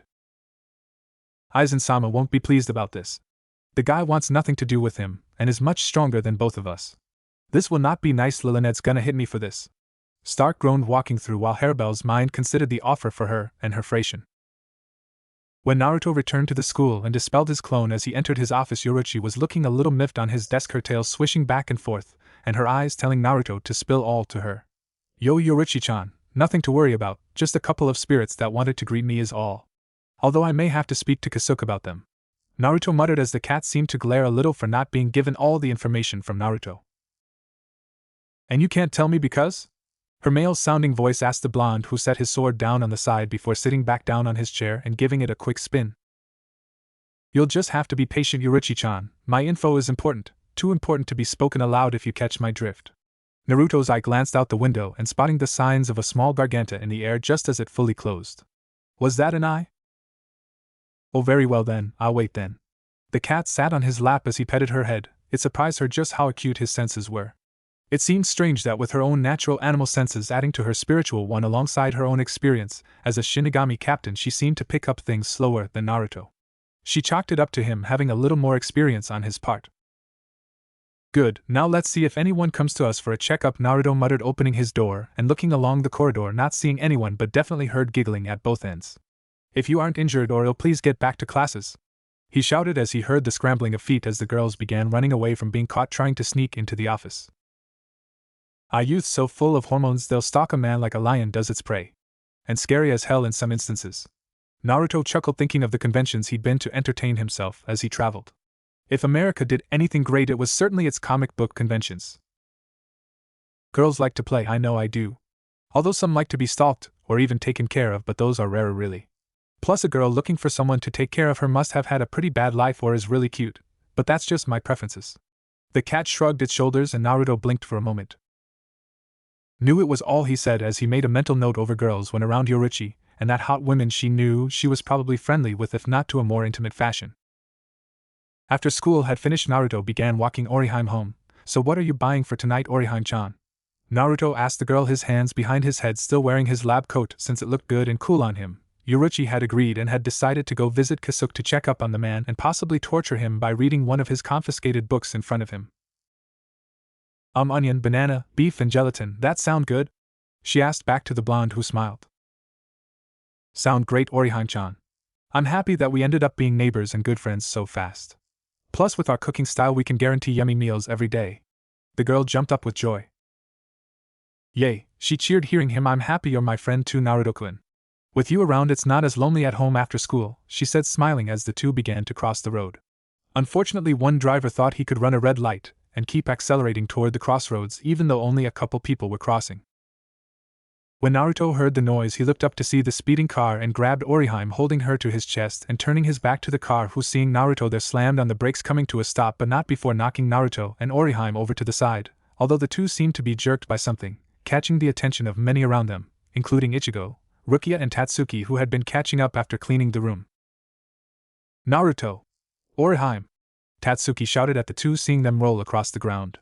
She ran over before seeing the car speed off. Hey jerk off, come back here and take your punishment for that, she shouted as Naruto opened his arms and saw that Orihime was grasping at his shirt. Hey Orihime-chan, it's alright now, we're safe, he said, getting to his feet with a slight groan in pain from his back and legs. Although I'm going to need a couple drugs after this, good thing I have a prescription notebook. He chuckled as Tatsuki, Ichigo and Rukia came over. Hey, are you two alright? She asked, concerned for her friends. Naruto was a decent guy and looked after Orihime without any perverseness on his part, plus he was now a shield against Orihime's concoctions. Still, the two had been hit pretty hard by the car. That was a hard crash there. Do you need to go to a hospital, Naruto-sensei? Ichigo questioned before he saw Naruto stretch his back out, realigning his bones, not that anyone could see. Nah, I can diagnose myself well enough, I just need to see to these bruises forming on my and Orihime's legs here, he said, gesturing to his leg and Orihime's while Rukia's eyes narrowed at them in thought. That doesn't look like a mark from the car, it's more like a halo attack, she thought mentally before turning to Orihime. Orihime-sen, are you okay? She asked as the girl nodded. Yes, Naruto-kun covered me from the car, so I'm not injured. Thanks, Naruto-kun. She said, a little nervous for his actions. I'd do it for any of my friends. He smiled as Orihime put on her own as she should. A sad face didn't suit an upbeat girl like her at all. Okay now, come on and let's head to the store, see you later, Tatsuki. Naruto waved as he led Orihime away and toward the store before looking to his leg for a brief moment. That Hallowit's signature has a similar feel to Orihime-chan. I'll have to be careful tonight, it seems, Naruto thought. The two of them made it home and got inside. Orihime went to the freezer to get an ice pack for Naruto so as to relieve the pain, which had pretty much healed already, but he needed to make his acting believable. Will I get to fight? His sword asked, as Naruto mentally smirked. You already had a nice fight today, don't be greedy now, he said as the spirit chuckled. I'd hardly call you flirting with that female. Hallow a battle, it was over in one move. And don't think I didn't notice the fact you purposely overstepped the move, she said in a slight scolding tone. Nothing gets by you. Fine, I admit I didn't fight properly, but in my defense those two seemed nice. Their aura weren't like most hollows or typically bad people. They were more like Haku, following someone who gave them some sort of peace. Naruto's memories of the girl sprung to mind and how similar the girl and the man's eyes were. The only difference was that Aizen was nothing like Zabuza. You and your soft heart, well, I guess it wouldn't be you if you weren't like that. His spirit chuckled before the chuging of a large bottle could be heard. That presence from earlier will come after you know. Yes, I know, but that boy Ichigo, he's a Shinigami now, so I'll let him deal with it. All I will do is protect Orihime-chan from what I believe is after her. Naruto replied back. Letting the boy grow then, fair enough I suppose. Plus, if I'm right, the hollow that helped push us when we nearly got run over is connected to Orihime. Ichigo will need to have the will to do what's right. Later that night, when Naruto, Tatsuki, and Orihime were eating, the hollow ended up attacking them. Naruto didn't use his sword as he felt Ichigo's spirit nearby and didn't want to reveal his powers too soon, so played Posum. He was worried for Orihime, but when he saw that it was her brother that had now become a hollow, he knew he couldn't help, as it was now an issue for his friend and Ichigo. The orange-haired boy managed to fight off the hollow despite its relation to Orihime, and eventually convinced her brother Sora to kill itself with the Zanpakuto. Orihime had been forced to forget the incident, but Naruto could tell she had changed from the incident. She now didn't look at her brother Shine with a smile of regret. After that, Naruto was contacted by Kasuke and he told where to find Shinji and his friends, so creating a clone one morning and sending it off to work, he followed the directions to the warehouse with snacks and such in hand. Yo, I was told where to find Shinji and his ragtag friends, Naruto shouted as he noticed a powerful field around the warehouse. A small patch opened by the door, letting him head inside. Once he did, though, he found himself dodging a sandal aimed at his head. Oh, who you calling a ragtag, you dumb blonde? A young voice called out, sounding quite annoyed. Looking, Naruto saw a short-blowed girl with pigtails, freckles, and a sharp tooth sticking out of her top lip. Her katana was strapped across her back and her face was also annoyed by the looks of it. She seemed to be trying to set his head on fire with her eyes. Aren't you blonde too? Where's Shinji? Naruto asked with a tilt of his head. Up here, Naruto. The toothy grinning man smiled from a small perch. I see you met the midget. Shinji then was subject to the sandal hitting him in the face. OWW Hiyori, what do you think you're doing, you monkey? Shut up, you idiot. Who is this fucker who you got Hachi to let in?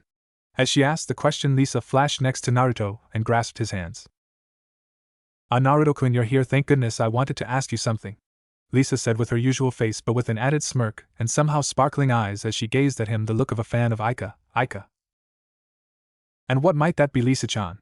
Her answer was to grab his head, unbutton a couple of her shirt, and shove his head in her cleavage. Can we do the scene from chapter 35?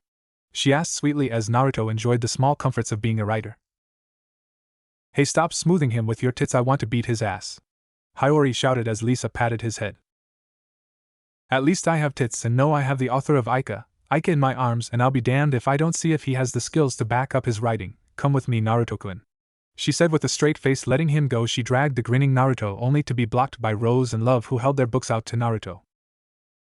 We are not worthy, sign or books, Naruto-sama, the two said in unison, and Naruto's hand worked on autopilot as he signed both books, making the two wizards high-fived in success. This whole thing is embarrassing, muttered the white-haired member of the wizard named Kensei, while standing next to him was the green-haired Mishiro. The books aren't that good, says someone who can't see the beauty of Naruto-sama's writing. Lisa, please inform us if he has the bite to back up the bark, Love called as Lisa gave him a thumbs up in agreement. Is Lisa gonna make whoopee with Foxy-kun? Mishiro asked, referring to how Naruto's features gave him a slight fox appearance. She's trying to, but I doubt Hiyori's gonna let her. True to Kensei's word, Naruto had to get out of Lisa's grip and jump to the side to avoid the slash from the blonde midget named Hiyori. Hey, easy there, what did I do to deserve this kind of treatment? Naruto asked, unsheathing his own sword just in case. He never liked the rage-filled eyes on a woman, especially ill-tempered one. Because you barge in here and in less than a minute get Lisa trying to bag and tag your ass. You haven't even told us why you came, and I'm feeling frustrated, so the new guy gets to be my stress reliever, she said, charging forward, to which Naruto blocked her overhead strike with one hand on his sword. Naruto turned to Love and Rose. Is she always like this? The both nodded while hugging their books, and Lisa bringing out hers, seeing how she wasn't getting her nookie for a couple minutes now. Like what? Scrappy was the word that came out of Naruto's mouth as he pushed back and flicked his wrist so that Hiyori skid back across the floor. Scrappy, I am not Scrappy. I am pissed, very pissed now. God, you're almost as bad as that lazy-ass shopkeeper. Let it be known that Hiyori had issues with her former captain and people who could keep their cool while she couldn't. Well, I can see that. Geez, what did Kisuke ever? Never mind, I don't want to know. Still, I did come here for training, so. His sword flashed and shifted into a long sword with a cross-shaped guard and the blade looking incredibly sharp. Come and get some. He gestured with his free hand, making the girl rush forward and go for a swipe going from below.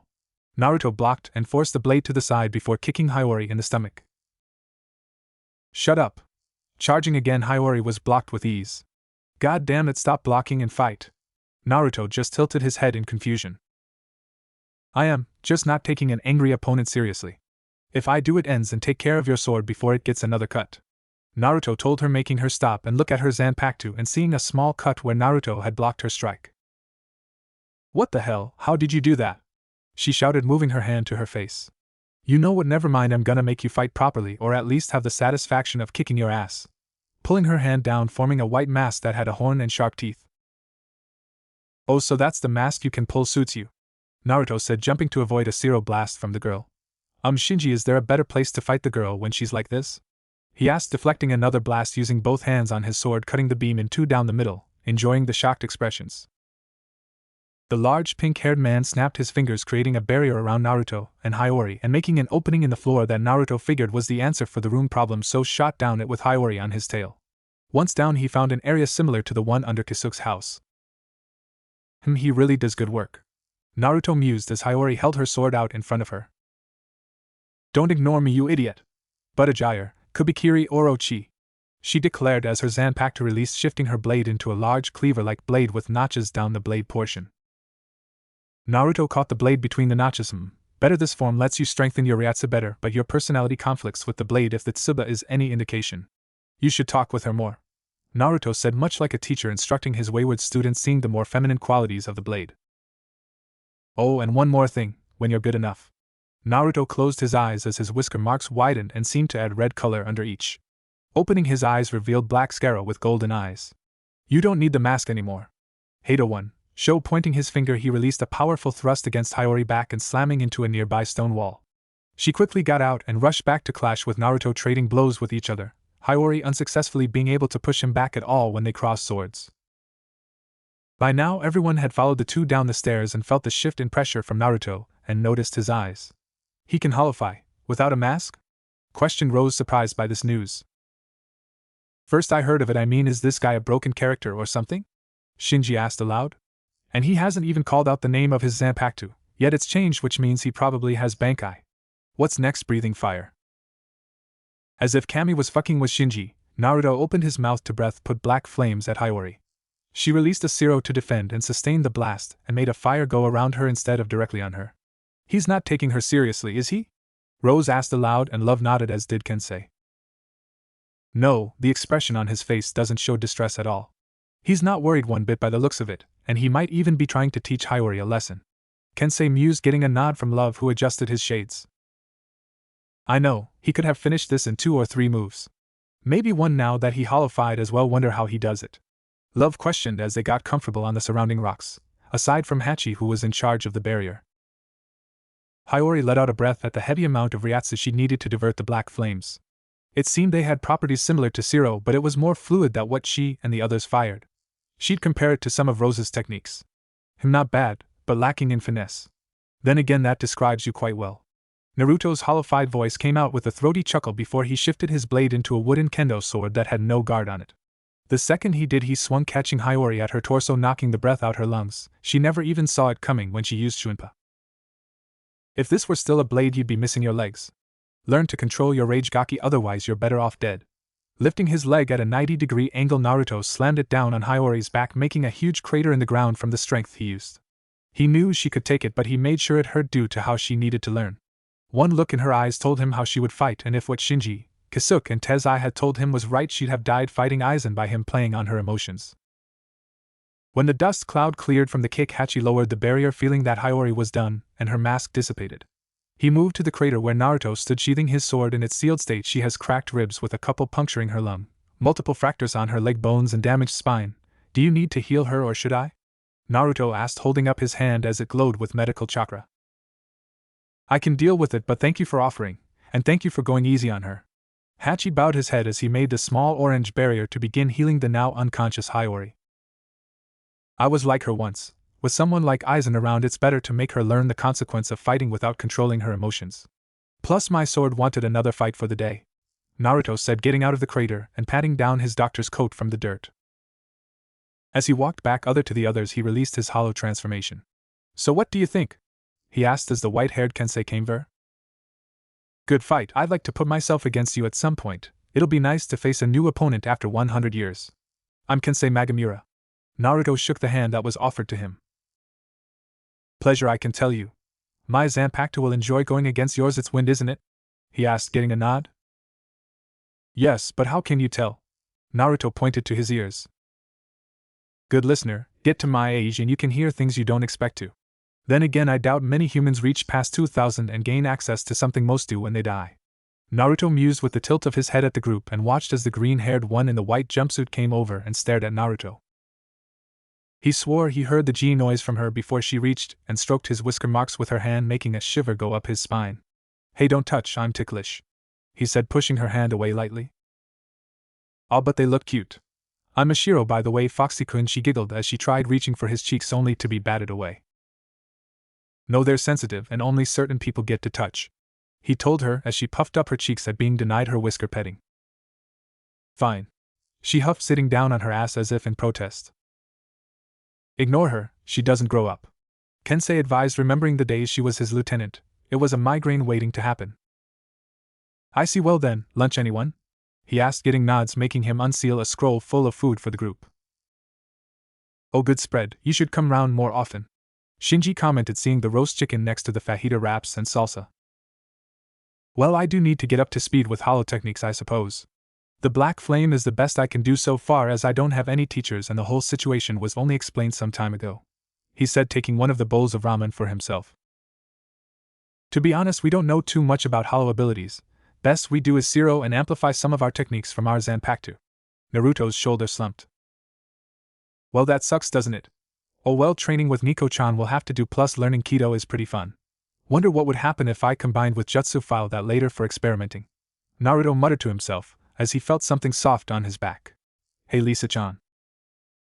I still want to practice that chapter, but for now I'll wait and see about getting what I need for a couple others. You brought ramen and it's still hot? She questioned, smelling the broth. I have seals which keep things suspended in the state I store them. It's great when traveling or planning tactics, as I have a technique which is perfect, he told her, slurping up some more noodles, but with her snagging the ends and attempting some Lady and the Tramp action with Naruto. He bit his noodles and gave Lisa a small smile and wink as he denied her his lips. Teasing could be so much fun with beautiful women, gave them the view from the other side. Around the same time in Suriidai, the members of Squad 12 Research and Development Department were still reviewing the strange power signatures that they had picked up in Karakura Town a few days ago. The third seat Akon had been overseeing the data collection and review, but was a little frustrated by the fluctuating signature they had a sample of. The Lieutenant Nimue Kuratsuchi came behind the man and tapped him on the shoulder.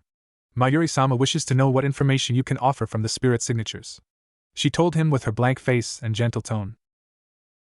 The first one appears to be a strong hollow signature ranging from a third seat to low captain level, but the twin signatures didn't seem to be fighting, merely scouting if I am guessing right. The second signature, it's a plus, but the conflicting energies in its signature don't make any sense. He brought up the file on the screen showing the outline with 4 different graphs showing different powers.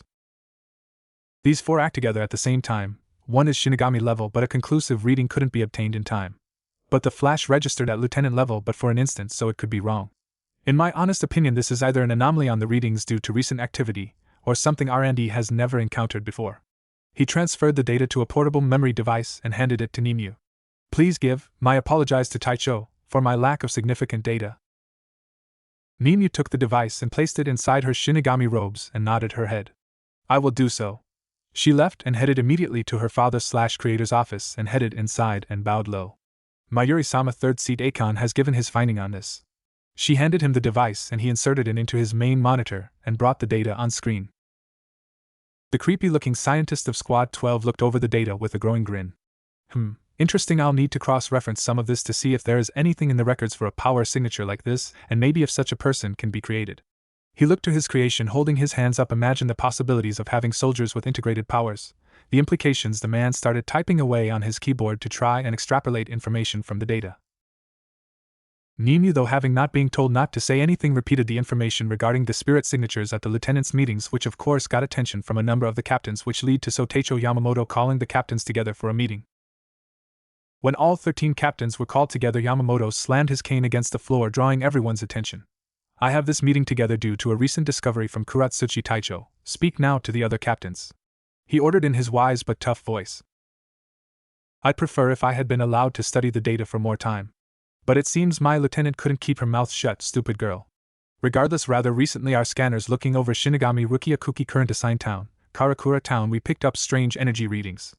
There were 3 signatures, 2 of which had both Shinigami and hollow powers, which could be a result of the betrayer Kisuke Urahara. Some of the captains frowned, remembering the nice captain who had been accused and convicted of crimes against the Siriidii. It went unnoticed the tiny twitch of the lip that came upon the glasses-wearing captain, Aizen Sosuke. Anyway, the second signature, which is more important, the second had hollow, Shinigami, Quincy, and an unknown energy source inside him, all mixing and in harmony with each other. It should also be noted that this signature is a plus, and on a flash reading was at lieutenant level Ryatsu. There were a couple gasps across the room, hearing an impossibility, as human that was alive having access to the powers of 3 factions as well, and an unknown one. Is this human to be a perceived threat? Asked the young captain of Squad 10 Toshiro Hitsugaya. His small stature certainly stood out at the captain meeting, but he was a captain nonetheless. He only wished his lieutenant could be as serious as him. I have no way of knowing of such a thing, therefore I request to send someone to gather information at a closer range. I'd suggest sending a lieutenant due to the initial reading and offer my own if Soteicho allows it. The painted-faced captain offered, with others considering their options. Soteicho, I argue sending Kuratsuchi Fukteicho. She may be influenced by her captain to capture the unknown person who we know nothing about and may not be a threat. Said the captain of Squad 5 Aizen, a member of the Squad 12 would not do well in Karakura with his plans. You know I second that. Don't want this guy or gal to be running after we try and crack him open, said the fixed-faced Captain Jinikimaru. Perhaps my lieutenant could be sent out, as whatever this signature belongs to may be just a wandering soul that has been altered. The soft voice of Unhanaretsu, captain of Squad 4, spoke out. Unhana may be right, but to go alone mayn't to be best. Nanoa-chan could go with her. This suggestion came from the bearded captain wearing a pink kimono over his robes, Shunsui Kairaku, captain of Squad 8. His suggestion may have an ulterior motive, as he wanted to relax in his office without constant nagging or confiscation of sake. Each captain gave their input on their lieutenants except Squad 11 due to obvious reasons, and eventually Yamamoto heard enough, and slammed his cane down. Enough, I have made my decision for this mission to the human world to investigate this possible new being. I will send the lieutenant of Squad 10 Ranjaku Matsumoto. Hitsugaya Taicho, you will inform her the parameters of her mission before she leaves to investigate the matter, is that understood? Yes, Soteicho-sama, I will do as ordered and send her as quickly as I can. The young captain replied, both a little happy at his temporary reprieve from his lieutenant, and also worrying that she may act as her usual self and forget her mission once on Earth. Meanwhile, in the Squad 10 barracks, a busted blonde lying on the couch in the captain's office sneezed and also felt a shudder. I feel like something good will be happening soon. Yeah, for me. Wait, why is there a draft? Looking down, she found her generous chest had fallen out of her robes at some point. Not again. Yawn. Naruto let out the sound as he began to wake up. He'd ended up staying with the Vizard group, making sure that his clone was working fine before spending the night. He didn't want to leave Oriheim on her own. He had gotten memories from an extra clone the former had made, telling him the wonderful trifle with beef and garden peas she ended up making, having wanted to experiment with Western cuisine. For him, though, he'd ended up drinking with the other guys and discussing his books to the 2 male fans, much to their delight. Eventually, though, both the food and the booze tired them out, so they settled down for the night. Turns out Kisuke had built them a small area for living close to the stairs in the training area. Made sense, as he doubted they'd live in the wrecked building for 100 years without proper bathrooms and stuff. Opening his eyes slowly and letting them adjust to the manufactured area's light, he noticed that while he was on his back, and if he was right, Lisa's room, due to the collection of Ika. Trying to lift his body made him realize that he currently had 2 bodies cuddled up to him, and saw that both Lisa and Mashiro were holding his arms, wearing nightwear. For Lisa, she seemed to have a perverted streak which attested to the white top and bloomers she was wearing that hugged her body very snugly, although she clearly didn't have a bra on underneath due to her poking through the fabric. Mashiro, instead of her one-piece suit, was wearing a black shirt and green panties, She was also rubbing the bottom of her face against his cheek. How did she end up sleeping in here and grab me without noticing? She must have wanted to touch my whiskers again, he thought as he made a clone and substituted himself with it, leaving the clone on a smile as he wrote a small note, and found Hachi, who seemed to be meditating, to let him out of the warehouse and head home to walk him neighbor to school. The large man told him to drop by again soon so he could teach him a little more in Keto, having been part of the Keto Corp. It was still early, so no one would notice him hopping over rooftops and make his way into his apartment and dispel that clone. Well, I need a shower, then I'll make breakfast for me and Orihime-chan. What to make though? Naruto mused, walking into the shower and finding a naked Yoruichi already there, currently washing her beautiful body. Damn. Morning to you too, and thank you. Care to join me? She asked with a small wink and grin more cat-like than her other form could possibly have. The fact she swung her hips a little made Naruto think this was going to be a good day, but he wasn't about to be outdone in this little game. I think I will, but I have a job and breakfast to make, Yoruichi-chan, so switch to cat form, otherwise we won't leave this room for 5 hours. The woman blinked before turning her head to the shower and shifting to cat form that now had a very red face, seeing the lust-filled grin on Naruto and believing him when he said 5 hours. Very well, but I want details on what you did with the wizard last night. All we did here is help Orihime with her homework and watch some TV. She told him with her masculine cat voice as she hopped onto her towel on the side and watched as Naruto striped off and took in all of him. I will, but try not to drool too much while you stare at me, otherwise I might have to install a lock for here. He chuckled, stepping into the shower and turning down the heat a fair bit, as he had technically gone from being in bed with 2 beautiful women to walking in on a showering goddess of speed. I can pick locks with my claws, she said in passing as she laid her head on her paws. Up above, Karakura Senkaman opened, allowing a Jigakucho, Hell's Butterfly, to come through, as well as a Shinigami. Ranjiku Matsumoto, lieutenant of Squad 10, who had been given an easy assignment along with all expenses paid for her job in the human world. The expenses part she didn't need to ask for, so she was very happy as she looked down at the town. And a nice sunny day too. This day is turning out just fine, but what to do first? Do I search or do I go shopping? Choices. She tapped her chin and thought, only to hear her phone ring. Matsumoto, no slacking and get to work, her captain shouted over the phone, making the woman wince slightly. This is an important assignment from the Suteicho. There are to be no screw-ups, am I understood? Hi Taicho, no need to yell, I promise I'll get to work right away and find the strange signature. But what am I to do about living arrangements? She asked curiously, since no time frame had been given. Sai, just find somewhere, but make sure you don't cause trouble when you do. Her captain's exasperated tone came out of the phone. Report to me when you have any leads on the figure, and if or not it's a threat. Good luck, Matsumoto. The call ended and Ranjiku snapped it shut and jumped in the air. Goody, time to go shopping for my Jigai so it doesn't get suspicious when I'm investigating. She stepped away to put on her Jigai and head out to get some new clothes. She could worry about a place to live later.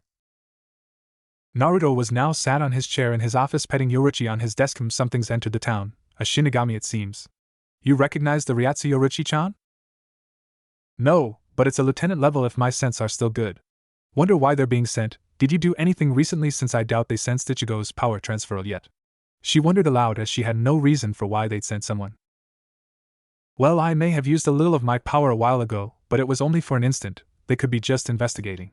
Pushing on his chair, he moved to his files. They won't find me, though I am a master of controlling my energies unless I need them, and no one knows what chakra is, so unless they know exactly what they are looking for, they are stuck. From behind his files he pulled out some manga. Makes sense, what you reading? She asked, hopping onto his shoulder. Has boredom already set in when no one is getting hurt? A little, but what can I say? Plus I like Reborn as a series, makes me think of ways of training people if I get a chance to do it, he said, turning the page on his volume 4. My offer to do something fun is still up. All you need is get me an outfit. Naruto shook his head at the cat and let out a mirthful chuckle. Nah, I think I can wait a little before my boredom becomes so much that I need your touch. Still, I'm very sure it will be worth it, my dear Nico-chan. He scratched her ears, earning a long purr from the cat. Oh, you are very good. She managed to get out as Naruto hit the sweet spot, making her legs feel like jelly. Yes, I am, he said while reading his book. Wonder if I can get a small snack before lunch. Guess I'll find out, he said to himself as he pushed out of his office while still on his chair. It thankfully had wheels, so he didn't have to get up or put down his manga. A number of the classes heard the squeak of his wheels as he passed by their rooms and spotted that blonde hair in the window of the doors. All the while, though, Naruto was tracking the new Shinigami through town. With only the Wizard and Kisuke's group, he had not properly met any Shinigami in person. Wonder if it's a male or female? My money is on female, your luck seems to work like that. His sword told him as she hung from her shoulder strap bag. That is if I had money to bet, although I'd rather spend it on something better like that good sake. I get you good sake, remember? But you're probably right, you tend to be on a majority of cases. Any bets on her Zanpakuto, male, female, or other? He replied to his sword as he wheeled to the shop and spotted some of the snacks available.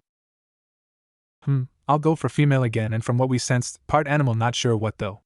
Naruto paid for his chips and sweets that he might add to his lunch if he was feeling it, and waved thank you to the shopkeeper before wheeling back out. The woman behind the counter giggled at the unique teacher. I will say dog, don't know why but I feel it's fog. Naruto said for his guests, this could turn into a fun game if they kept meeting new Shinigami. In that case I'll say cat. What do I get if I'm right? His sword asked as Naruto opened his chips and placed one on his tongue. Prawn cocktail is a good flavor for that nice tongue tingle. Weekend out in spirit form while training with Yoruchi-chan and the Wizard, but no saying your name though we want to keep that secret. He offered to her, as she mulled it over. She liked her name as did he, but considering the chess master behind the scenes it might be for the best. Okay then, when we meet the Shinigami connect to her Zanpakuto, and we'll confirm. She told him as he heard the bell ring signing the end of class. As it happened, he was passing by Oriheim's class as the bell rung and spotted her as she and her friends came out to find him still on his chair. Yo, Oriheim-chan. He greeted her as she smiled back. Hi Naruto-sensei, how come you have those snacks even though you made lunch today? She asked, still having the bento he made her for the day. Guess I forgot how close to lunch it was. Care to join me for it though? He asked, getting a nod from the girl. Then hop on my chair and we'll speed up to good food and company. Oriheim sat on the back of the chair and grabbed Naruto's shoulders as he pushed off in the direction of his office. If anyone else wants to join, feel free, but there's no room on my chair now. Naruto called back to the others of the class who either giggled or were wide-eyed at the school doctor's behavior. He's kinda weird. So Ichigo, we heading up the roof? The young teen Kigo asked, not noticing said orange-haired teen heading in the direction of the doctor's office with Rukia, Chad and Tatsuki following. Ichigo. Before he knew it, he'd been left behind without much thought. Hey, where did everyone go? When they got back to the office, Oriheim and Naruto said about adding his purchased snacks into their lunches to enhance their flavor, and they did so perfectly. You know, I never tried pork with chips before, and I'm glad I have now though. What do you think, Oriheim-chan? It's really tasty, but I think it needs mitarashi sauce. Oriheim suggested, nibbling on the cutlet with the chips on top. Do you have any in your room? In response, he pulled out one of his drawers and took out a bottle of said sauce. The drawer was empty, so I stocked it with a couple sauces and spices for lunch. Plus, some spices are good for rousing sleepy students who need a little energy. May not be the best, but it works all the same. He told her, letting her use the bottle. There was a knock and his door slid open and both unique eaters saw some of the others. Naruto-sensei, the offer to join you still open? Ichigo asked, with Rukia attempting to give a subtle glare at Naruto for the other day's teasing. Sure, Kurosaki. Take a seat or a bed, whichever you fancy, same to the rest of you. Naruto said as they came in and took their spots, Tatsuki joining Oriheim on one of the beds while Ichigo took the other with Rukia joining him but at the opposite end so Naruto wouldn't be able to tease her, and Chad taking the bench and leaned his back against the wall. So how were your lessons? Still as dull as my school days? Naruto asked, adding sauce to his meal now. A little. Tests are coming up soon, so we're stuck reviewing some of the old work. Feels like déjà vu from when we heard it all the first time. Tatsuki told him, with the boys nodding in agreement. What were you like at school, Naruto-sensei? Rukia decided to ask the enigma that was Naruto. This might surprise you, but dead last in rankings. He told them without shame, although if you saw his college results you'd probably accuse him of lying. Most information went through one ear. Wasn't till I got older that I learned a much better way to study. No way, I guess people can surprise you no matter how confident they look, Tatsuki said as she ate the bento her mother had made for her. Very true, like how little Rukia was a stuttering mess when I asked her a few questions when she arrived for a quick checkup. It was almost cute, right, Kuro-chan? He asked Yoruchi with a kind smile on his face. Rukia wanted to argue, but the smile he had, it reminded her too much of Unohana Taicho, meaning if she tried to argue she would make things much worse for herself, so nodded and hid her eyes with her hair. What made her embarrassed? Did you notice her lack of drawing ability? Ichigo asked, and in a flash Rukia's shoe seemed to slip off her foot and hit him in the head. This decision she regretted as she felt a strong aura from Naruto. Kuchiki-san, please try to keep your footwear from harming other students, otherwise it may prove troublesome for you in the future. Yoruchi was tempted to laugh as Naruto really seemed to be able to pull off the famous Unohana smile when dealing with her patients, and other Shinigami. Wonder what would happen if you put the two of them in the same room, the cat captain thought to herself. School ended without incident, and Orihime went ahead with Tatsuki while he went to the stores to pick up some groceries as well as find the Shinigami. The Shinigami did hide their Ryatsu, but only enough so hollows wouldn't be attracted. His search led him to a nearby clothing store where walking out was a woman looking to be perhaps Yoruichi's body age. Long and wavy blonde hair, blue eyes, full lips, and a beauty mark located under the right side of her mouth, along with a figure that not only rivaled Orihime, but surpassed it in terms of bust size if his eyes weren't failing him. She was in a blue short skirt and white shirt that had the top buttons undone, exposing a fair bit of flesh to many. Under her arms were a number of bags, too many for her to hold if he was honest. "Excuse me, miss?" He called over to the woman. "Do you need help there, since those are a lot of bags?" The woman smiled and nodded. "Yes, please, I didn't think there'd be so many cute outfits to buy, and I kinda ended up like this." Naruto took some of the bags, letting the woman give him a once-over with her eyes. Cute face, handsome body, well-kept appearance. Gentlemen, yet another reason why this is a good day. "A shopping spree, huh? Done that myself a couple times. Is there anywhere I can help you bring these to Miss?" He fished for a name, while subtly letting his blade contact the Shinigami's Zanpakuto. "Matsumoto Ranjaku. And well, I don't have a place to live at the minute. I just arrived in town and got distracted by shopping. Do you know any good hotels, mister?" She also fished for a name, unaware of the Zanpakuto connecting like a spiritual Wi-Fi. "Naruto, Uzumaki Naruto." He smiled at her, making the woman giggle at how good the smile looked on the young man. "If you don't mind, I have a spare room at my apartment, as long as you don't mind sharing with a young man like me?" "Well, normally I might say no, but for such a charming young man who offered his help, I suppose I can accept." "Lead the way, Naruto-kun," she replied, knowing she would have accepted anyway as long as he wasn't creepy or a huge pervert. "Okay then, I just need to get a little food before we head back to my apartment. You can meet my neighbor Orihime, since I think you'll like her." Inside of a large forest, a werewolf with peach skin, pink fur, turquoise eyes, and maroon chin-length hair. The fur covering her upper body functioned as a rather provocative shirt that held her voluptuous chest, not covering her shoulders and midsection, while the fur on her left leg appears as sort of stocking, and puffy shorts that extend mid-thigh. She had felt something call to her, and she'd ended up in this strange forest with the smell of sake in the air aside from the trees around her. She followed it to a small shrine where someone was waiting. The woman had white skin, deep black hair that went down to her ankles. Her eyes seemed to have white, dark green and yellow in them that shined in a way that almost seemed unnatural, along with the red eyeliner as well. She wore a pure white kimono that was open a little, exposing her own generous body but also giving her a majestic look. Next to her was a very tall bottle of sake, if the cat girl's nose was right. "Hello there, care to share a drink?" The woman shook the bottle, letting the whiff go out to the cat girl. "Oh yes, I haven't been able to drink ever, despite my owner drinking so often. My name is Heiniko, what's yours?" Heiniko asked, sitting opposite the woman, and took the bottle and took a chug, letting out a sigh of relief as the liquid went down her throat. "My partner don't use my name too much, so call me, but don't tell your owner, is she?" asks. "Okay," the woman replied, getting a nod from Heiniko. "Sure thing, been a while since I chatted with the woman anyway. Still, we are similar, so I doubt she had the patience to chat with me, and I get bored so easily. What's your owner like?"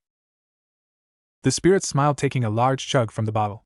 "Where do I begin, Heiniko-san?" "So you're a doctor, that's impressive. Did you have to train long for that?" "I mean, you look rather young," Ranjaku said as they arrived at the apartment building and Naruto opened the door to his apartment, letting the lady in first. "I get that often, but I learn pretty fast. You have any talents aside from picking nice outfits from what I can see in these bags?" Naruto asked as the woman faked shock, placing a hand on her chest. "Oh, looking in my bags, were you hoping to find some sexy numbers? You could have just asked." Naruto let out a laugh hearing her. "Nah, rather just enjoy a pretty lady wearing them. I am a perfect gentleman, and let the lady make her move first, it's more fun that way," he told her as Yoruichi came in and rubbed against his leg, letting out a cute meow. "Oh, hello Kuro-chan, we have a new face joining us. Her name is Ranjaku-chan, come and say hello." Picking her up in his arms, he brought her over to Ranjaku. "This is my cat I told you about, Ranjaku-chan. Cute, isn't she?" Naruto said, petting her head. Ranjaku's eyes seemed to sparkle, looking at the cat rubbing her head into Naruto's hand. "Oh, she's adorable. She's cuter than I thought. Can I hold her?" Naruto nodded, putting her in the woman's arms, who hugged her to her chest, almost squealing in delight at the feel of her soft fur. "I seem to end up in well-endowed girls' arms since I met Naruto. Must be a lover of them. Not that it matters if he was breast or ass. I have a perfect set of each," Yoruichi thought to herself, feeling the breasts against her face. Although saying that these could rival Kakaku's set, Naruto-kun's a magnet for girls like this. He is technically living with 3 now if I include Orihime. You can hold her while I make some food. My neighbor and students should be here for then as we tend to eat together. You alright joining us and meeting them? Ranjika shook her head in the positive. I'm okay meeting your friends. And what are we eating tonight? Naruto smiled as he gestured to the ingredients on the side in the kitchen area.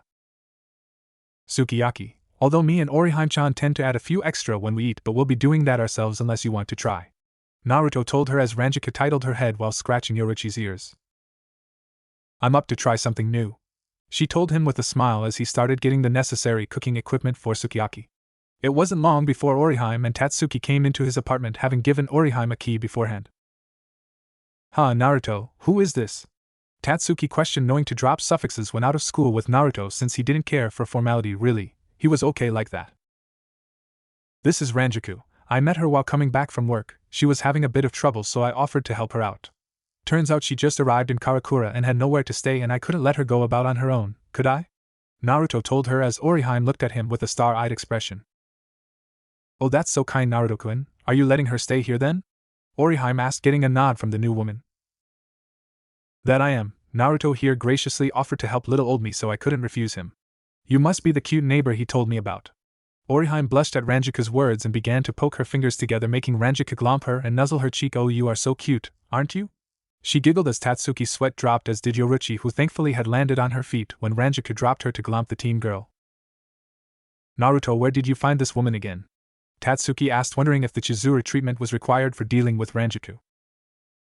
Clothing store, and I know what you're thinking. I don't think she has the same disposition as Chizuru-san. She appears to love cute things, and well, you have to admit Orihime-chan does fit into that category. Tatsuki begrudgingly nodded her head, knowing while Orihime did have her moments of oddness, her moments of cuteness were equal in recurrence. I suppose, still at least she doesn't look uncomfortable, and she might get a new friend out of this. You sure you can trust her to live with you? She whispered the last part, concerned for her toe friends. I can handle myself, Tatsuki-chan. He ignored the tiny frown. Ranjiku is harmless, like Kuro-chan is. He held up Yoruichi, who meowed in agreement. Tatsuki nodded again as Naruto lifted the lid of the pot, and letting the smell of dinner waft over the room. Been a while since I had sukiyaki. You got the egg for dipping? Tatsuki asked as Naruto handed her the bowl with the egg for her to crack and be how she liked. For us, Orihime-chan, I got marmalade and mint mixed together for dipping the sukiyaki. You sure you want the same as us, Ranjika-chan? Naruto asked the secret Shinigami, who nodded while Orihime was licking her lips for the tasty dip on offer. That sounds fine to me. Both Yoruichi and Tatsuki just stared at the woman as she took some of the beef and dipped in the strange sauce and tasted it. They couldn't believe that her face sparkled in joy at the sauce. Why can't they just have the raw egg for dipping? How did Naruto find someone who likes that kind of food? She questioned mentally while enjoying her normal sukiyaki, doing her best to block out the blissful expressions and happy looks on the 3 others in the apartment. Looks like we're the normal ones, Kuro-chan. Tatsuki muttered, giving Yoruichi a little of her mushrooms, which she accepted and ate. The rest of the night went very well with Ranjiku's introduction, and how easily she got on with Orihime. Naruto had also served a relatively normal dessert of chocolate cake which he'd bought while out with Ranjiku earlier. Tatsuki also warmed up to her, as she didn't feel the need to teach Ranjiku with her feminine fists of fury, so Chizuru had them all to herself as much as she'd love that wasn't the case. When it came time, Naruto said goodbye to Orihime and Tatsuki, telling them they'd see them in the morning for school before turning back to Ranjiku and quickly informing her what time he got up. She nodded, telling him that she would be looking for someone while he was at work and would meet him at the school at the end to join him and Orihime. He knew she'd be searching for basically him while she was here, but she seemed fun, so would keep her busy with clones all over town, letting out a small bit of power to follow. Although one thing Naruto found when he tried to talk to his sword was that Ranjiku's Zanpakuto was apparently as big a drinker as she was, so both had a large contest which may have ended with both asleep against each other and unable to answer any questions on Ranjiku for the moment. He chuckled, thinking how big of a drinker Ranjiku's spirit was if she kept up with his partner, and she hadn't really had the chance to have a different partner for many years, so let her sleep and then work off what would be a big headache in the morning. After this, the days seemed to mess together for Naruto and his friends. Although he did keep an eye on Ichigo as he continued what he called the trainee period of being a Shinigami, as Rukia seemed to be guiding him most of the time. There was nothing but low level, and Ranjiku was either on the trail of one of his clones, sleeping, or had joined him for lunch after he made her a bento each morning. His friendship with Ranjiku was fun as she had the same cheerfulness as Orihime but also had the mature factor to her too. From his sword conversing with her blade Heiniko, he learned that she was a free-sprite woman who was the complete opposite to her captain apparently. But she also had a very caring side to her which he could see easily from their conversations together. In combat though, Ranjiku was quite serious, and used her mind to help distract her opponents, be it with her natural charm, or the clear problems her opponents have. The two had fun when she came into the school to hang out, and lunchtime and taken to putting on her own doctor's coat and teasing patients when they came in, something Naruto enjoyed seeing and as such made a game of teasing Ichigo, as his reactions were quite entertaining for the both of them. Naruto told her little of the countries he'd visited in his short lifetime, and she was surprised that there were countries which were known very well for their shopping and their clothing. She wished she could go there, but probably with Naruto, so she could try and get a reaction out of him, as while he complimented her on her very gorgeous body she hadn't really seen him flustered or blush. Still, it only seemed to entice her to try more, and while perhaps a tad unsuccessful, she did enjoy his honest responses in regard to her looks. Naruto also trained with the wizard in secret, getting a hang of using Zero as well as making some techniques to use with it, but all were still in alpha stage of testing. Still gave him time to hang out and help their area clean up a bit with his clones, as it seemed too dreary for all of them. He had spent a couple years learning about interior design, so it was easy to remodel the warehouse with clones and supplies. As a result, the inside didn't look like so much of a dump, and he'd even gone so far as to buy new furniture and creature comforts for the group. Shinji very much liked the jazz albums that he got.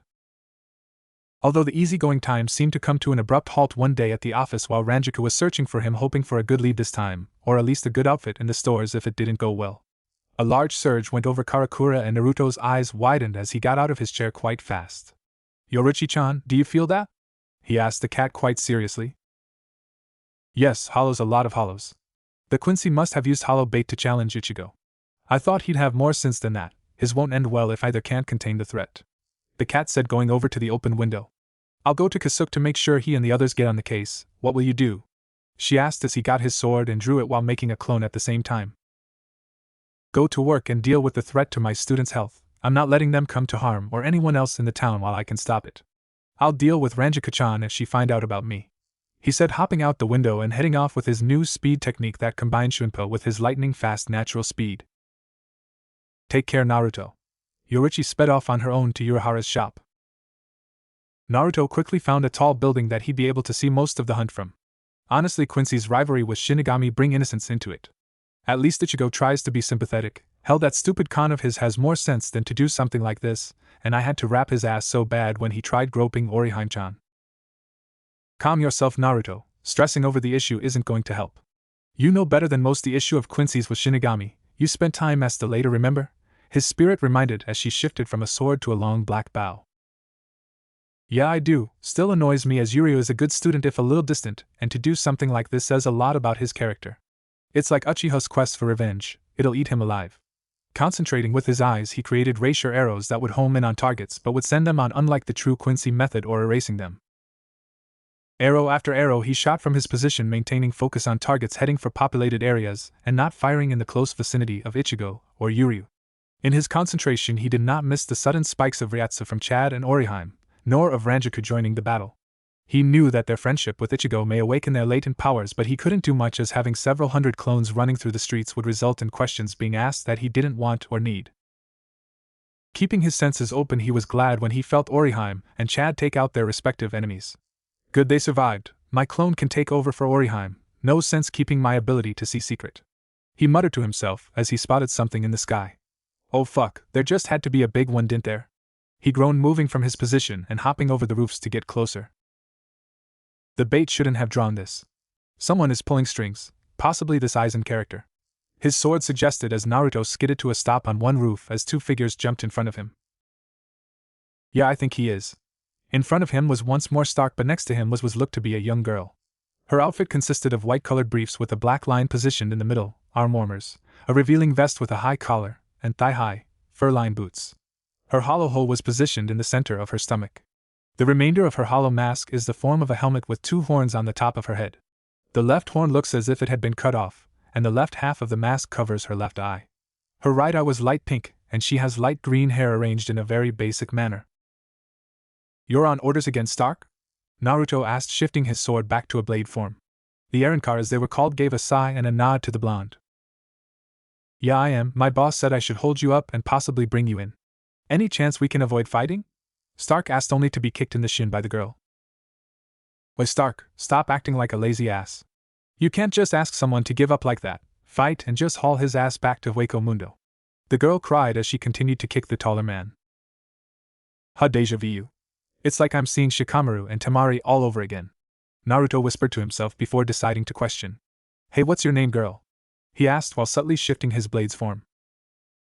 Lillinet Gingerback, I'm Stark's partner, and his motivator when he's being his usual lazy self. She told him, placing her hands on her hips. Okay, well, I guess it makes sense. Lazy guys like him do need someone to motivate them. Still, aren't you a little young to be his partner? Naruto questioned, earning a tick mark on Lillinet. Arrancar don't have ages. She cried as Naruto just smiled and pushing his thumb against the blade. Stark, hearing the sound, grabbed his partner and dodged to the side, getting a cut on his white robes. Oh, you dodged it, you really do have good senses, Stark. Naruto complimented as he stayed exactly where he was. You tend to do complicated techniques, so I sort of need to. Even that move just now came too fast, I barely had time to react. He said, letting Lillinet out of his arms. True, but in fairness, I was only going to scratch her. My fight with Halibel taught me about your tougher skin. Then again, this sword is one of my sharpest, so maybe not the best choice. He chuckled to himself, looking at the girl. Still, your movements tell me she means a lot to you. I can respect that, Stark, but my answer remains the same. I won't go with someone who is a manipulating chess master who see his allies as pawns. He is not like that. He gave us comrades and made sure we weren't lonely. Lillinet cried in defense of their boss. Perhaps, but does he give you freedom? Does he look down on you like a higher power and keep you under his thumb? As I said before, I offer chances to those who deserve them, like you and Stark, Lillinet. Still, if you continue, Zero-san will hurt quite a bit. He moved his handi to his sword again. Zero-san, that's Nakamura? Stark questioned, making Naruto raise an eyebrow. You know the original blade? Interesting. Complete this name for me, Stark, and to. Je. He spoke as if on reflex, surprising himself. Ho ho, you're his spirit. It has been a long time, Imanzaman. I still remember you're trying to kill me with, what was it again, Shinobazuhu? Ikasazu Kurosuzu. Stark began, holding his head as images appeared of a mark, a blonde woman, his true form and weapons.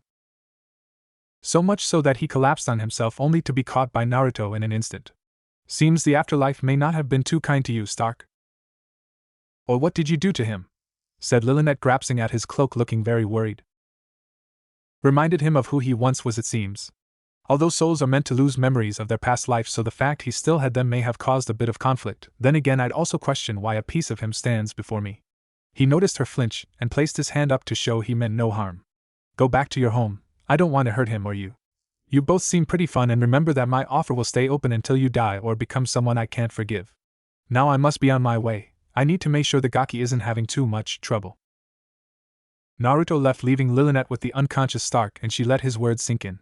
I see why you wanted to show me him, you lazy ass. Even now you're fucking sleeping on the job, and all you have to show for the mission is a small cut. Still, Aizen-sama won't take note due to his control of the Jillian fields.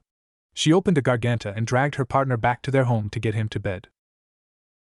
He's helping the flow of Ryatsu. Naruto observed the scene while Yuria firing off Ichigo's Ryatsu that was overflowing after he dealt a heavy blow to the Minos Grande. He was standing next to Kasuke and his wife Tazai, Chuckle, and the two children fighters. Surprising to see a Quincy helping out a Shinigami, then again he is a substitute. Kasuke said, fanning himself with that fan he always kept on him. I take it you had a little incident as well? He asked with his grin. I met with one of Aizen's Arrancar again, same one as before. Managed to make sure we didn't fight. I don't think he was there to fight though. Naruto said, tilting his head as he spotted Ranjaku appear on a roof overlooking Ichigo. Guess she took care of the remaining hollows then. Oh yes, the lovely lieutenant. Honestly, Naruto, I wonder if all you wonderful books are based on true experience, and if we'll be getting a new volume sooner than expected? He was tempted to pull out one of the books he sneaked from Tezai, but knew it would get confiscated again.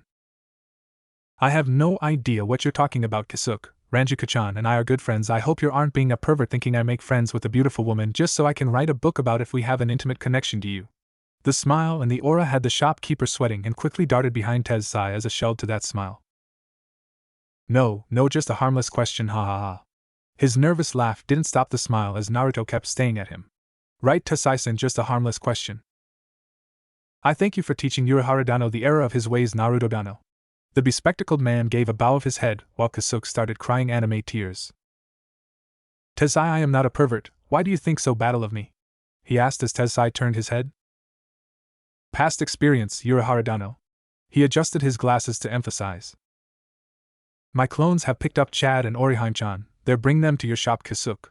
Naruto told him as he saw Ranjiku turn and meet his eyes, and he gave his gentle smile to her as her eyes widened. He gestured his head for her to follow as they all left the roof to return to the shop. Letting the other head inside, he waited outside the shop for the woman who appeared in her Shinigami robes that had her lieutenant badge as well as the pink scarf she had around her shoulder too. Yo, Ranjiku-chan. He greeted her as she frowned at him. All this time, I was searching for you, she stated as Naruto nodded. Why couldn't you tell me? Were you making fun of me when I came to see you at work, or when we had dinner with Orihime-chan? Naruto shook his head in a negative no, but I wanted to know what a real Shinigami was like. Surprisingly, you are the first that isn't an outcast, so respectively I was protecting myself, he said, and noticed the hurt look on her face. I see. She turned to leave, but Naruto placed his hand on her shoulder. But I didn't expect why we'd get on so well and be such good friends. Hell, Orihime-chan looks up to you now that you're staying with us. He did his best to make sure she didn't go off. Ranjiku-chan, you were and are my friend, and I am someone who keeps secrets, only when very important, like you no doubt do. Heiniko told my sword that much. What? How do you know the name of my Zanpakuto? She asked, shocked as he held up his own blade. Because my sword is very chatty with yours, he told her, his sword shifting into a red spear then back to its basic katana form. That and I have very good ears to hear the spirit with it.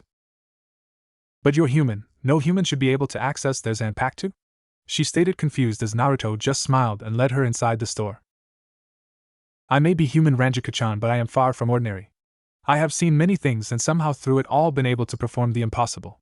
Me connecting to my inner blade was but one of them, yet when I came to Karakura I have learned a fair bit more, especially about the world that you come from, and I think it's time you'll learn what is the truth from those who have seen it. Sliding the door, Kisuk and Yoruichi waited with Tensai.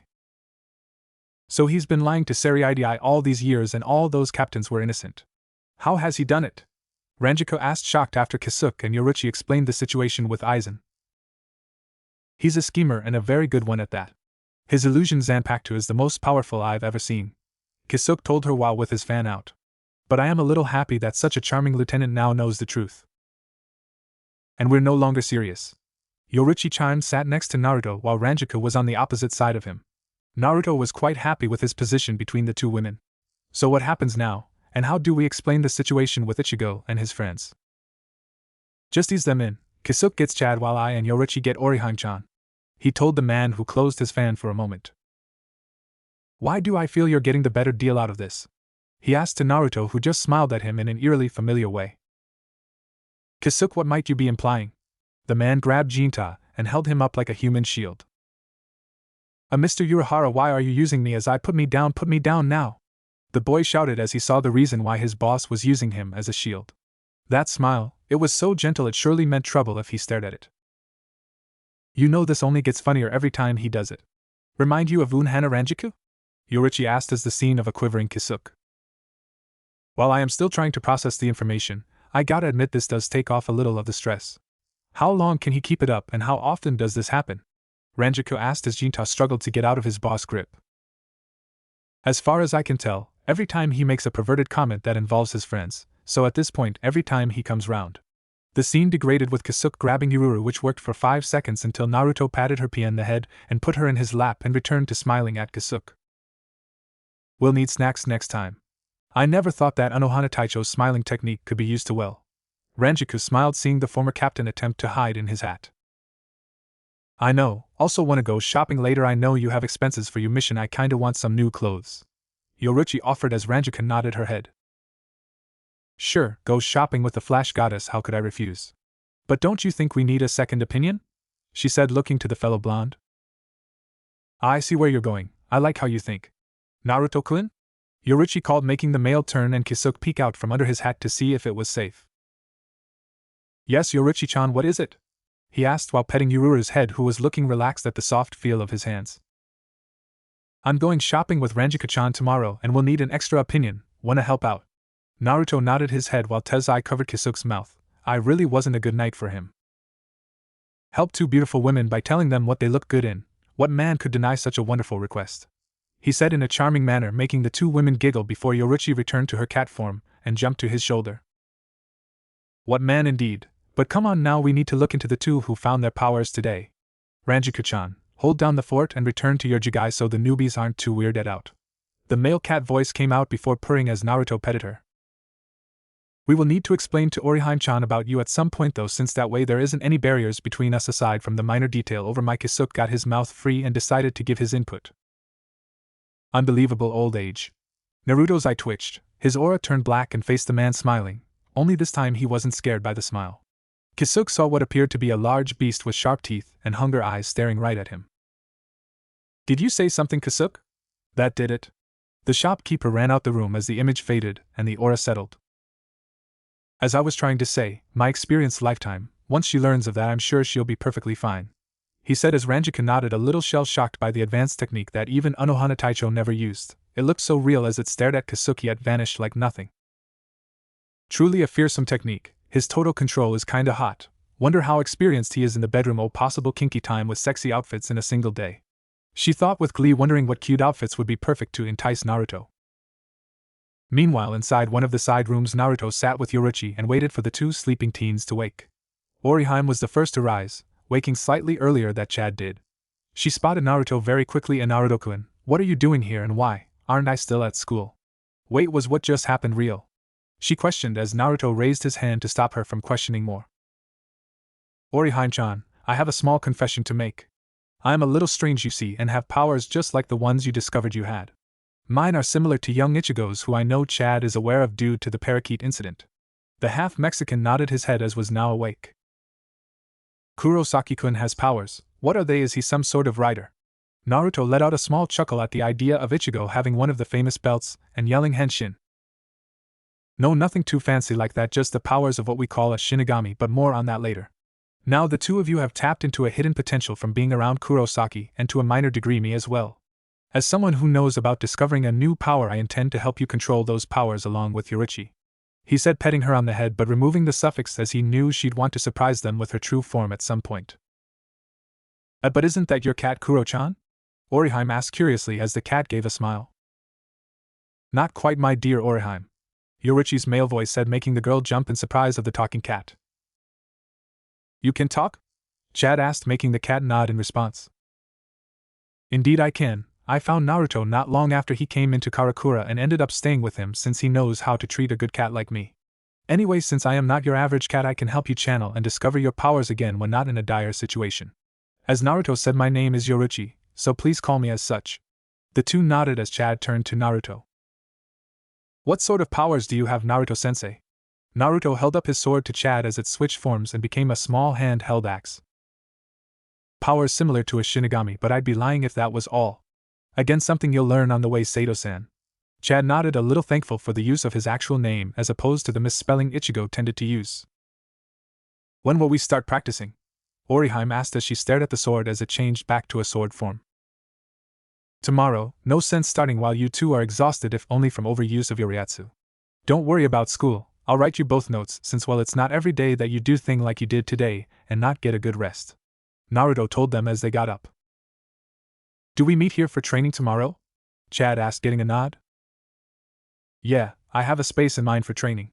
Be here at 11 and we will get started, but it could be rough training just so you know. Naruto told Chad, who gave a nod before leaving the room and the shop while Orihime stayed behind. Everything alright, Orihime-chan? He asked her.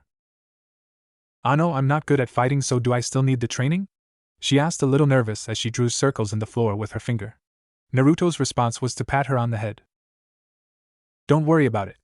To be honest, you are too kind to fight properly, but your powers don't have to be used to fight, Orihime-chan, okay? Looking up at his face smiled, since Naruto was a doctor so knew the benefit of healing, which she did have the ability to do. Hi, you coming home with Yoruichi-san? Also, how are you going to tell Ranjiku-san?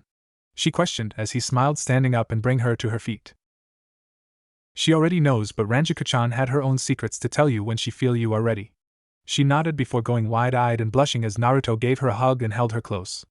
Also, I'm glad you weren't hurt badly today. I was worried when I felt the hollow at the school, but I couldn't move from my position to help you. I promise to make sure you never get left alone like that again. Arigato, Naruto-kun. She stuttered, not seeing the grin on Yoruichi's face. I'll head home and wait for you. Orihime rushed out with a red face, hearing the care in Naruto's voice when he hugged her. Once she was gone, Yoruichi hopped back to his shoulder. She really is cute, you know. I wouldn't be surprised if she starts developing a crush on you. The cat told him as he smiled seeing her exit the shop. It's her choice if she does. I wouldn't deny she is a beautiful girl and anyone would be lucky to have her, he said honestly in concerns to his neighbor. What's your stance on sharing? Yorichi asked in wonderment. If every wants to, who am I to deny the wishes of a lady? But if we even think of including her, I'll let her know what it means and how long I have lived and if she would want to be with me, since I don't particularly like one-night stands. I prefer a meaningful relationship.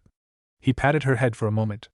If anyone plans to share me, I fully intend to build something with everyone, like making a large family. Well, that only make things better, doesn't it? She nuzzled into his hand before a small thought came in. Should we invite Lisa too, since she does like her clothes? Don't see why not. Hell, might as well invite Orihime when we get back home. We'll just say you're friends of Ranjika or Lisa, Naruto suggested to the cat, who meowed in agreement. A girl's day out with a gentleman to carry our bags. Care to make it perfect by offering to pay for all our clothes?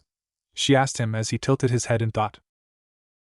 I'll think about it, Yorichi-chan. Now come on, we need to introduce Ranjika-chan to the wizards before we head home, he told her as they walked into the main room with said Shinigami in a white top and jeans that looked very nice on her. Oh, you're done. How are they taking the news? Ranjika asked him as she stood up from the table where Yururu had been drinking tea with her. They took it well, but for now we're keeping my real form a secret, so tomorrow you're going to need to call me him, let's say Kuratama, she said, suggesting a name given commonly to cats.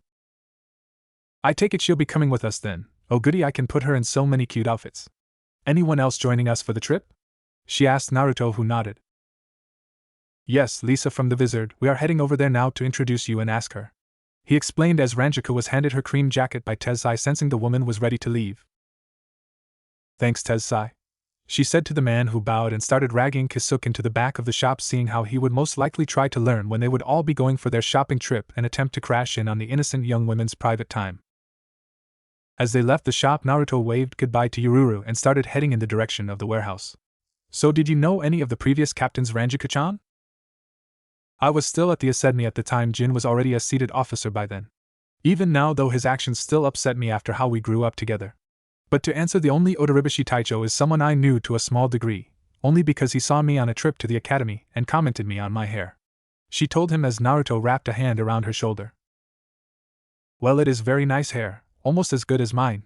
She playfully hit him the chest for suggesting he had better hair than her, but smiled all the same. Come on, now thinking about your friend Jin, you and Yorichi-chan have a day of paid shopping to look forward to. May as well let the bank know that I still need to use my money. Ranjika and Yorichi's eyes sparkled hearing him. Did you just say that you'll be paying for our clothes and accessories tomorrow? Ranjika asked him as Naruto smiled, giving her a nod. She couldn't hug his face to her cleavage faster. Thank you, thank you, thank you, she chanted out loud while the cat did the same mentally, but would be so cuddling him tonight. Namifyu-han. Naruto's muffled voice came over his face, full of his friend's breasts, as he tried to grip her shoulders. He managed to pull himself out and take a gulp of air his lungs had demanded. Ranjika-chan, I need air to live, remember, as much as I enjoy your beautiful bod, human needs to live come first, he told her as she laughed a little. Fine, just means you are sharing your bed tonight, as that was just a taster, she told him, giving him a lick on his whisker mark, sending a shiver down his back. Sensitive are we? Even better, she smirked, noticing the grin on the cat. Good thing he has a big bed, huh? A good thing indeed, Ranjika, a very good thing, Yorichi said while Naruto's grin seemed to grow. This days and tomorrow and looking to be very good days, he said to himself as he led the woman and cat forward. The response he would get from Lisa would not make the smile any better in terms of how long it would remain on his face. Love and Rose once more ended up bowing to the master. I can't wait for the next volume if it includes such a beautiful woman as Ranjika-san. Her beauty has greatly increased in the time we have been from the Siri-idi, Rose commented while Lisa was nuzzling the face of Naruto with her arms wrapped tightly around his waist, and she had a good hold on him. True, Naruto-sama only seems to surpass our expectations. Still, the Shinigami lieutenant he brought here is rather fun, and now at least someone knows the truth, Love said, turning the page of his copy of Aika Natsu. Although I wonder if Mishiro will join them. I think she has only ever worn that jumpsuit. Kensei said she has and likes how it lets her do her silly kicks easily, Rose said while looking back at his Aikakatsu. Still, imagine what they might get Lisa and Mishiro to model for him, not to mention Yorichi and Ranjika, such wonderful sights to see in one go. He is a master, Love proclaimed while giving Rose a manly brotherhood handshake. A master of love and peace. Love and peace.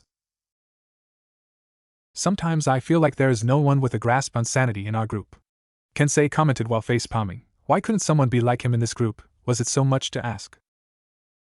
Sanity is something I'm not sure can be used for a number of us, except maybe Hachi, but he was trained by Tez's side beforehand, DSO who knows. Shinji piped up, hanging upside down from a set of bars Naruto had placed around with his new designs. Your words are hard to accept when you're hanging like a monkey, Shinji, Kensei said with a tick mark on his face, looking up at the blonde. I'm used to being upside down, the only problem is the headaches, Shinji told him, as he tend to see the world from an inverted point of view quite often. Still, please don't call me a monkey. I don't like the fact the midget's name has Saru in it, so I don't want to be connected in any way to her.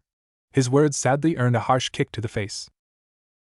Shut it, I never went to be connected to you, and don't mock my name, Hiyori shouted before feeling a shiver down her back.